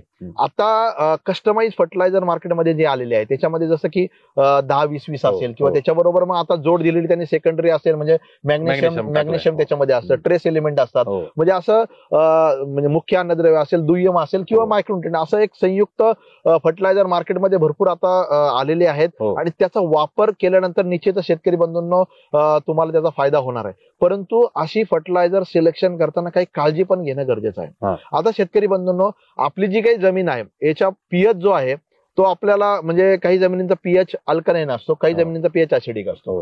आता ज्या जमिनींचा पीएच अल्कलाईन आहे, अल्कलाईन म्हणजे 7च्या पुढे ज्या जमिनींचा पीएच आहे 8, 9, 10 अशा जमिनीमध्ये आपण जर वॉटर सोल्युबल सिलेक्शन करताना ऍसिडिक जे ऍसिडिक वॉटर सोल्युबल आहेत अशी जर वॉटर सोल्युबल सिलेक्शन केली तर निश्चितच त्याचा फायदा जो आहे तो लवकर आपल्या पिकाला मिळणार. बरोबर. म्हणजे आपल्याला काही मार्केटमध्ये अशी काही फर्टिलायझर आहे जसं 060-20 अगदी बरोबर, याचा जर पीएच जर आपण तुम्ही बघितला 3 खूप कमी 3चा पीएच आहे आणि 3च्या पीएचचं जर खत आपण जर वापरलं तर निश्चितच त्याचा फायदा तुम्हाला होणार आहे. ज्या जमिनीचा पीएच जास्त आहे त्या जमिनीचा पीएच जास्त आहे त्या ठिकाणी आणि अपटेक जो आहे तो अशा याच्यामध्ये चांगला होतो. कारण की जर तुमच्या जमिनीचा पीएच 8-9 आहे आणि तुम्ही 3चं फर्टिलायझर दिलं तो एक ऍव्हरेज होऊन जातो आणि 5-6च्या दरम्यान जर आलं तर त्याचा अपटेक तुमच्या याच्यामध्ये फास्ट होऊन जातो. म्हणजे 7च्या न्यूट्रलच्या पीएच मध्ये कुठलेही अन्नद्रव्य असू दे तुम्हाला मिळणारच आहे. मग त्या अनुषंगाने तुम्हाला पीएच हा महत्वाचा पार्ट आहे की तुमच्या जे तुम्ही खतं खरेदी करणार आहे त्या खताचा पीएच तुम्हाला पाहणं गरजेचं आहे. दुसरं याच्यामध्ये क्लोराईडचं पर्सेंटेज आजकाल वॉटर सोल्युबल खतं घेताना तुम्हाला एक गोष्ट शेतकरी बंधूंना लक्षात घेणं गरजेचं आहे की आपल्या वॉटर सोल्युबल मध्ये क्लोराईडचे पर्सेंटेज किती आहे, किती प्रमाणामध्ये आहे ते आपल्याला पाहणं गरजेचं. आता ते तुम्ही म्हणता आम्ही कसं पाहू याच्यामध्ये, तर मार्केटमध्ये आता जी नवीन फर्टिलायझर किंवा नवीन खतं जी आलेली आहेत त्याच्यावर मेन्शनच केलेलं असतं की क्लोराईड युक्त वॉटर सोल्युबल फर्टिलायझर बॅगवर मेन्शन केलेलं असतं. क्लोराईड युक्त, सल्फेट युक्त, मुक्त जे आहेत ते आपल्याला त्या ठिकाणी क्लोराईड मुक्त आणि सल्फेट मुक्त जे पाहिजे किंवा काही हेवी मेटल्स असतात. हेवी मेटल्स मुक्त पण सुद्धा लागलेले आहेत पण त्याचं मेन्शन कुठं याच्यावर केलं बॅगवर नसतं. परंतु आपल्याला जर यदा कदाचित तुम्ही तसं काही तुम्हाला वाटलं तर तुम्ही त्याची टेस्ट पण करू शकता की एखादं वॉटर सोल्युबल तुम्ही आणलं त्याचा तुम्हाला रिझल्ट भेटला नाही हेवी मेटलचा पण टेस्ट करू शकता तुम्ही. पण आजकाल जे काही नवीन वॉटर सोल्युबल आलेले आहे शक्यतो त्याच्यामध्ये हेवी मेटलचं जे प्रमाण आहे ते फार कमी असतं म्हणजे त्या अनुषंगाने ती खतं बनवलेली असतात. क्लोराईड मुक्त जसं मी तुम्हाला सांगितलं ते, कारण की त्याचा जर वापर आपण जमिनीमध्ये केला आणि आपल्या जमिनीमध्ये क्लोराईडचं प्रमाण जर वाढलं तर त्याचा दुष्परिणाम जो आहे तो आपल्या इतर पिकांना भविष्यात होऊ शकतो. तिसरी गोष्ट म्हणजे सॉल्ट इंडेक्स. शेतकरी बंधूंनो, सॉल्ट इंडेक्स सुद्धा आज खूप महत्वाचा मॅटर करतं. एक थोडक्यात सांगतो, EC असेल किंवा सॉल्ट इंडेक्स असेल, आपण समजा जमिनीमध्ये काही रासायनिक पदार्थांचा वापर केला, ते केल्यानंतर झाडाने त्याचा किती अपटेक केलेला आहे, अपटेक केल्यानंतर ते झाडामध्ये त्याचे प्रमाण किंवा क्षार जे आहे ते किती प्रमाणामध्ये शिल्लक राहिलेले आहे, याचा इंडेक्स म्हणतो सॉल्ट इंडेक्स किंवा EC, इलेक्ट्रिकल कंडक्टिव्हिटी जे म्हणतो आपण. तर ते जे आहे, समजा आपण काय 100 किलो टाकलं, 100 किलो मधलं 50 किलो झाडाने घेतलं आणि 50 किलो तसंच राहिलं, आणि पुढच्या वेळेला पुन्हा आपण जर त्याच्यामध्ये 100 किलो टाकलं आणि झाडाने 20 किलो घेतलं, तर पहिलं उरलेलं 50 आणि नंतरचे जे काही 60-70 आहे याचं मिळून तुमची जमीन जी आहे ती खराब होणार आहे. मग अशी खतं आपल्याला मार्केटमधून घेणं गरजेचं की ज्याचा आपसुकच सॉल्ट इंडेक्स कमी आहे, त्याच्यामध्ये असे क्षार जे आहेत ते कमी प्रमाणामध्ये आहेत, आणि त्याचा जर वापर केला तर निश्चितच आपल्या जमिनीमध्ये क्षाराची मात्रा कमी राहणार आहे आणि त्याचा फायदा जो आहे तो आपल्या जमिनी म्हणजे पिकाला चांगल्या पद्धतीने होणार आहे. तर शेतकरी बंधूंनो, मी आता जे काय सांगितलं तुम्हाला, जे वॉटर सोल्युबल सिलेक्शन करताना या 4-5 गोष्टी पाहणं गरजेचं आहे. आजकाल जे कस्टमाइज फर्टिलायझर मार्केटमध्ये आलेलं आहे त्याचा वापर जर केला तर निश्चितच तुम्ही म्हणजे चांगल्या पद्धतीचं उत्पादन घेऊ शकता. आणि अजून एक तेजस सर, आजकाल मार्केटमध्ये कसं आहे, जे पिकाला अवेलेबल फॉर्म मधले खत आता उपलब्ध झालेले. समजा एक थोडक्यात उदाहरण घेतलं आपण, फॉस्फरस आहे. फॉस्फरस जो आहे तो ऑर्गॅनोफॉस जे आहे पिकाला जो आहे तो त्या याच्यामध्ये लागत असतो, पीक घेत असतं. आणि ते जे आहे ते आजकाल नवीन जे उत्पादक कंपन्या आहेत त्यांनी काय केलेलं आहे, त्याचा अवेलेबल फॉर्मच तुम्ही त्याच्यामध्ये दिलेला वापरलेला आहे, जेणेकरून जमिनीमध्ये गेल्यानंतर ते लगेच झाडाला पिकाला मिळून जाणार. मग अशा पद्धतीचे वॉटर सोल्युबल जी काही खतं आहेत ते म्हणजे वापर जर त्याचा केला तर निश्चितच आपल्याला फायदा चांगला होऊ शकतो. शेतकरी बांधवांनो, की आपल्याला जी माहिती या व्हिडिओच्या माध्यमातून आम्ही देत असतो, तर ॲग्रोस्टारच्या प्रॉडक्टचं जाहिरात करणं हा आमचा उद्देश नक्कीच नाही, परंतु जे गुणवत्तापूर्ण प्रॉडक्ट आहेत तर ते आपण स्वीकारावेत. आणि ते ॲग्रोस्टारचे असतील किंवा बाजारातही खूप अशा कंपन्या आहेत ज्या गुणवत्तापूर्ण प्रॉडक्ट देतात. खात्रीशीर आणि गुणवत्तापूर्ण प्रॉडक्ट असेल तर त्याचा आपण वापर करावा. बऱ्याच वेळा असं होतं की आपल्याकडून खूप साऱ्या प्रमाणात शेतीसाठी गोष्टी वापरल्या जातात, परंतु त्याचा पाहिजे तसा परिणाम किंवा रिझल्ट आपल्याला मिळत नाही. तर गुणवत्ता किती महत्वाची, तर ते अतुल सरांनी आपल्याला या व्हिडिओच्या माध्यमातून किंवा या वॉटर सोल्युबल जे आपण घेतो किंवा विद्राव्य खतं जी निवडतो त्याविषयी सांगितलेले. तर मला असं वाटतं की आपण चार्टच्या माध्यमातून तर पिकाच्या स्टेजनुसार देणारच आहोत, परंतु एक तरी थोडक्यात सुरुवातीच्या अवस्थेमध्ये म्हणजे उदाहरण जर द्यायचं झालं, म्हणजे माझ्या संपर्कातले जे शेतकरी तर त्यांना टोमॅटोला 19-19 वापरा म्हणलं का ते म्हणतात नाही व्हायरस येतो, 19-19 नाही वापरायचं, मग आम्ही 12-61 देऊ किंवा आम्ही 13-40-13 देऊ. मग नेमकं रोप अवस्थेमध्ये 19-19 देणं, 13-40-13 देणं किंवा 12-61 देणं, या तिन्हींचे काय कारण असू शकतात किंवा काय फायदे किंवा काय तोटे असू शकतात, आणि मग तेच फ्लोरा स्टेजला आणि तेच फळ अवस्थेला तर कशा पद्धतीने आपण नियोजन करू शकतो. निश्चितच म्हणजे आता स्टेजेसनुसार आपल्याला जी काही ग्रेड्स आहेत ते आपण सिलेक्शन करणं गरजेचं आहे. जर आपल्याला चांगलं उत्पादन घ्यायचं असेल, जी आपली सुरुवातीची महिन्याभराची स्टेज आहे, आता त्या स्टेजला आपल्याला कोणतं खतं वापरणं गरजेचं, जसं तुम्ही म्हटले 19-19 असेल, 13-40-13 असेल, तर ही खतं आपण सुरुवातीच्या स्टेजमध्ये देणं गरजेचं आहे शेतकरी बंधूंनो. कारण की 19-19 जे आहे त्याच्यामध्ये तिन्ही प्रकारचा जो काय N, P आणि K समांतर फॉर्म मध्ये असतं.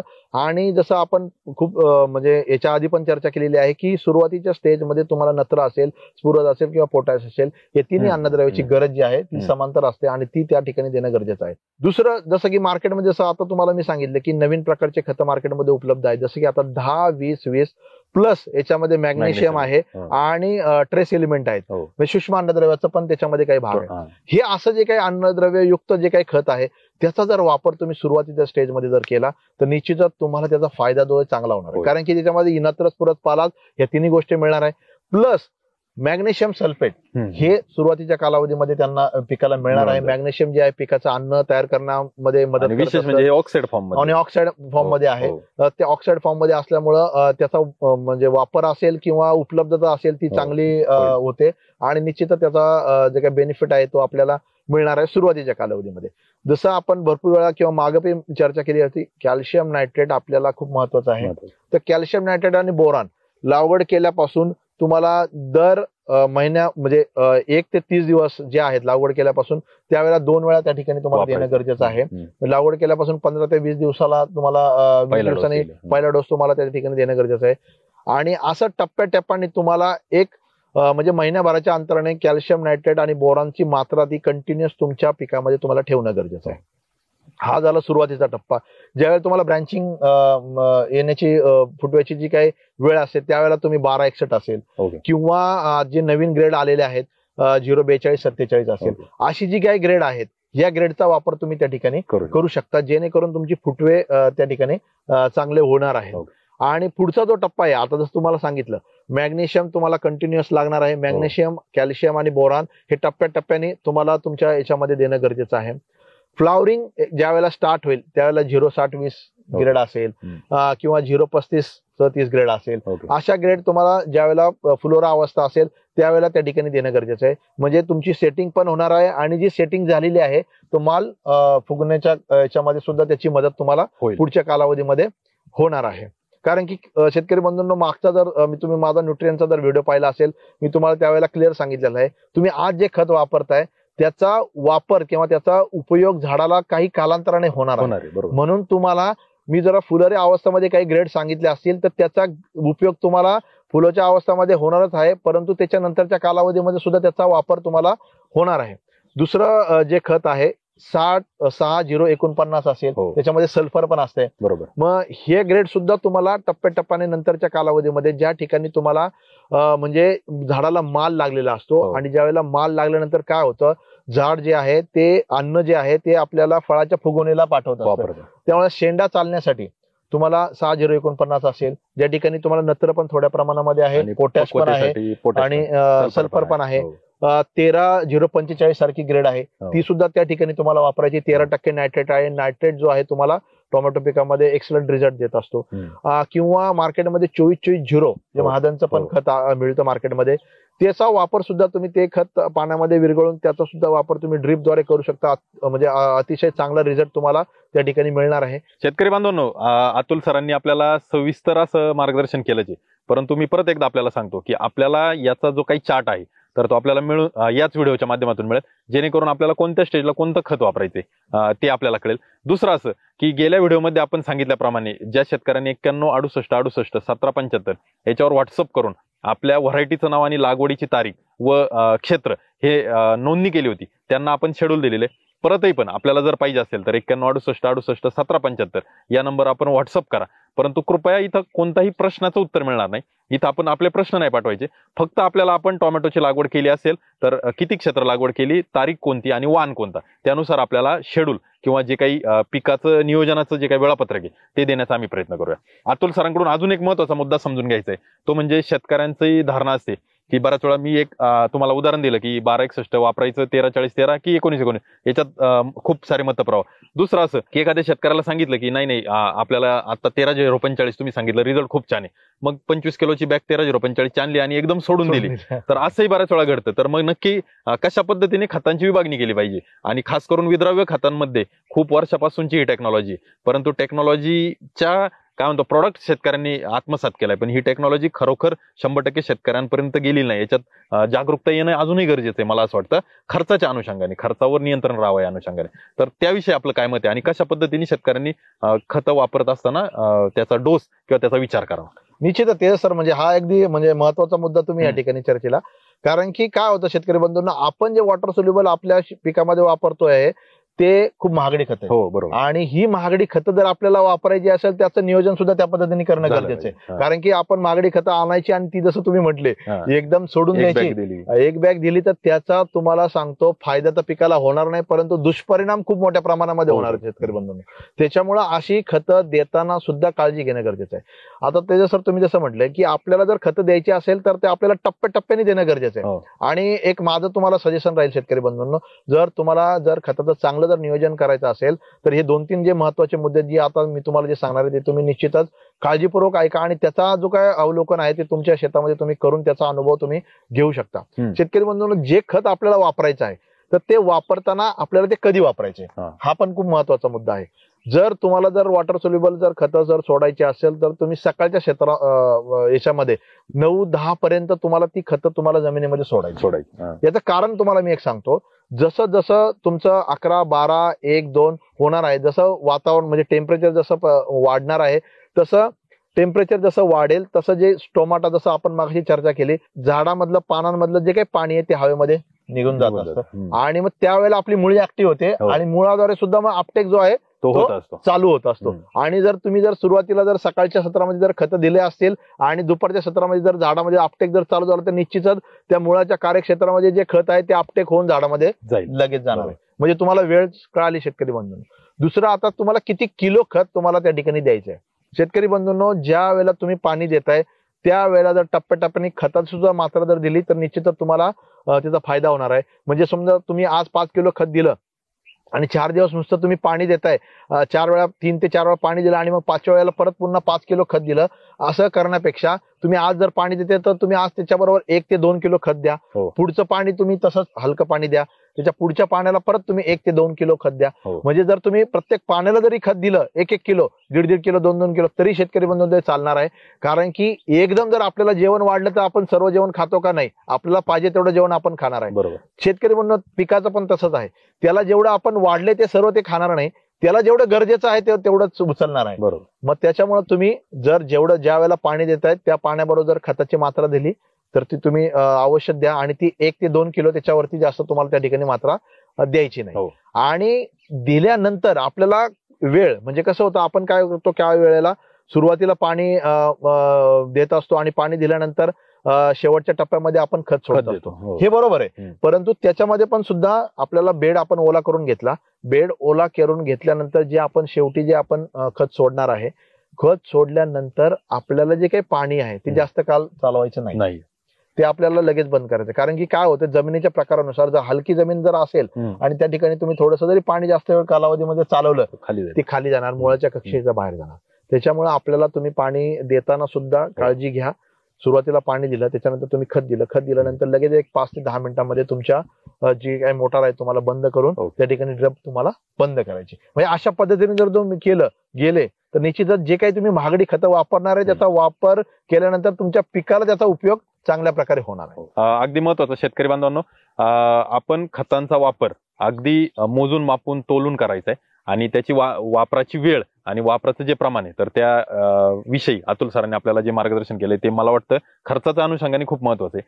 आणि आता सगळ्यात महत्वाचा मुद्दा, आपण बारामतीचा प्लॉट पाहत असताना तुम्ही चर्चा आपण जी केली होती की बांधणीची वेळ चुकली म्हणून इथं उत्पादन गडबडले, तर नक्की ती बांधणीची वेळ काय असावी हे सगळ्यात महत्वाचं. आणि ती वेळ साधण्यासाठी कशा पद्धतीने आपल्याला काही परीक्षण करायचे किंवा काही निरीक्षण करायचे ते काय करावं, तर शेतकऱ्यांना त्याविषयी जाणून घ्यायला. बरं, बांधणीची वेळ करत असताना दुसरा गोष्ट की खरीप हंगामामध्ये आणि जे काही उन्हाळी हंगाम आहे तर यामध्ये पण काय बदल होतो का त्या बांधणीच्या वेळेचा, तर त्याविषयी आपण एकदा माहिती द्यावी. निश्चितच. म्हणजे शेतकरी बंधूंनो, बांधणी टोमॅटो पिकामध्ये हा सर्वात महत्वाचा मुद्दा आहे. आता तो काय आपण थोडीशी चर्चा याच्यामध्ये करूया.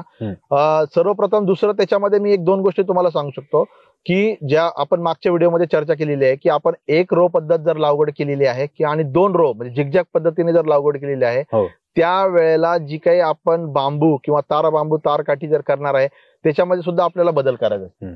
आता याच्यामध्ये आपण 1 ओळ पद्धत जर लावली तर त्या ठिकाणी आपल्याला 1 तार आपल्याला सफिशियंट आहे. त्या एका तारावर आपण चांगल्या प्रकारे बांधणी करून आपण मांडव हे करून आपण टोमॅटो पीक घेऊ शकतो. परंतु ज्या ठिकाणी आपण झिगझॅग पद्धतीने लागवड केलेली आहे शेतकरी बंधूंनो, त्या ठिकाणी तुम्हाला 2 तारांचा वापर त्या ठिकाणी करायचा आहे. याचं कारण असं तुम्हाला सांगतो, कारण की त्या ठिकाणी जे आपण लागवड करणार आहे आणि जर झाडांची दाटी वाटी जर झाली आणि आपण इथून पुढच्या व्हिडिओमध्ये आपण त्याची चर्चा करणारच आहोत की रोग किडीच्या व्यवस्थापनामध्ये हा मुद्दा आपण चर्चा घेणार आहोत. परंतु जर जास्त जर दाटी झाली तर शेतकरी बंधूंनो त्या ठिकाणी रोगाचा प्रादुर्भाव आणि किडींचा प्रादुर्भाव खूप मोठ्या प्रमाणामध्ये वाढू शकतो. आणि मग जर तुम्ही ते एका तारेकडे जर लक्ष दिलं किंवा त्याच्या खर्चाकडे जर बघितलं तर इथं तुमचे 3 ते 4 स्प्रे वाढणार.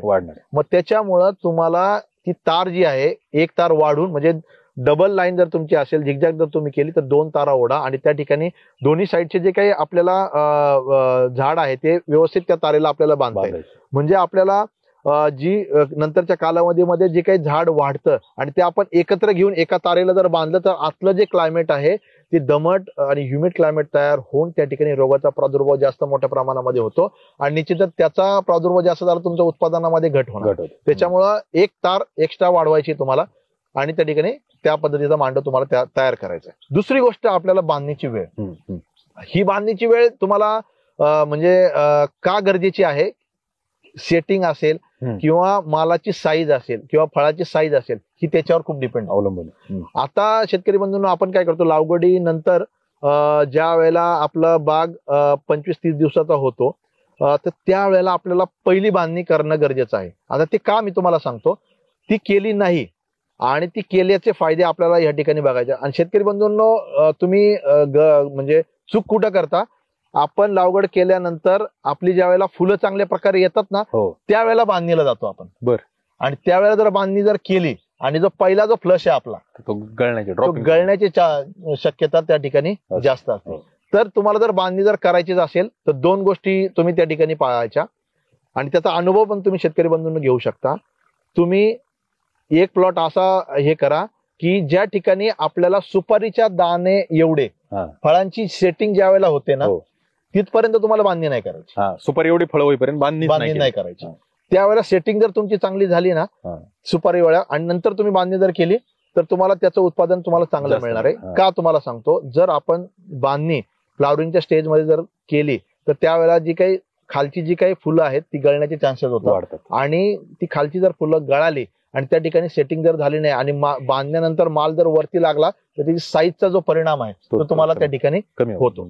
तर तुम्हाला जर बांधणी आधी जर करायची असेल, आता तुमच्या जमिनीचा प्रकार असेल आणि तुम्ही जर वातावरण जर म्हणलं उन्हाळी असेल खरीपमध्ये याच्यामध्ये त्याच्यामध्ये तुम्हाला काय करायचं शेतकरी बंधूंनो, जर खरीपाचा जर प्लॉट असेल ना तर तुम्हाला 25 ते 30 दिवसाला तुम्ही एक बांधणी करू शकता. ज्या वेळेला फुलं स्टार्ट नाही झालेली, ज्या वेळेला ब्रांचिंग आलेले आहेत त्या ठिकाणी जर तुम्ही पहिली बांधणी जर केली, ती बांधणी करून तुम्हाला जे काही नवीन ब्रांचेस फुटलेले आहेत त्या फक्त तुम्हाला अलगद वर अडकून द्यायच्यात आणि 35 दिवसानंतर ज्या वेळेला फुलांची संख्या चांगली असते त्यावेळेला तुम्हाला ते झाड डिस्टर्ब नाही करायचं. त्यावेळेला तुम्हाला त्या झाडाला सेटिंग चांगल्या प्रकारे होऊन द्यायची आहे आणि नंतर सेटिंग झाल्यानंतर सुरुवातीची जी सेटिंग आहे तुम्हाला वाटलं की 15-20% तुमची सेटिंग चांगल्या प्रकारे झालेली आहे, मग तुम्ही जे दुसरी बांधणी त्या ठिकाणी 2 टप्प्यात जावं लागेल. जर खरीपमध्ये असेल तर तुम्ही सुरुवातीला जर उन्हाळ्यामध्ये असेल तर तुम्हाला जसं मी सांगितलं सेटिंग पर्यंत तुम्ही बांधणी नाही जरी केली तरी चालेल. आणि जरी करायची जरी असेल तुम्हाला तर हा जो काही तुम्हाला मी खरीपचा जो काही हे सांगितलं त्या पद्धतीत तुम्हाला 25 ते 30 दिवसामध्ये बांधणी करणं गरजेचं आहे. त्याच्यानंतर काही त्याला तुम्हाला गॅप देणं गरजेचं आहे, तुम्हाला चांगली सेटिंग होऊन देणं गरजेचं आहे. त्याच्यानंतर पुढची बांधणी तुम्हाला करायची आणि त्याच्यानंतरचे जे टप्पे आहेत रेग्युलर तुम्हाला 15 ते 20 दिवसानंतर तुम्हाला ती रेग्युलर बांधणी पुढच्या टप्प्यामध्ये करणं गरजेचं आहे. कारण की त्याला पुढच्या टप्प्यामध्ये फांद्या चांगल्या फुटत असतात, फुलं येत असतात, परंतु त्या फांद्या फुलं जी आहेत ते खालच्या दिशेला वाकून किंवा मोडून किंवा फळ लागल्यानंतर ते खालच्या दिशेला झुकून फांद्या मोडण्याचे चान्सेस जास्त असतात.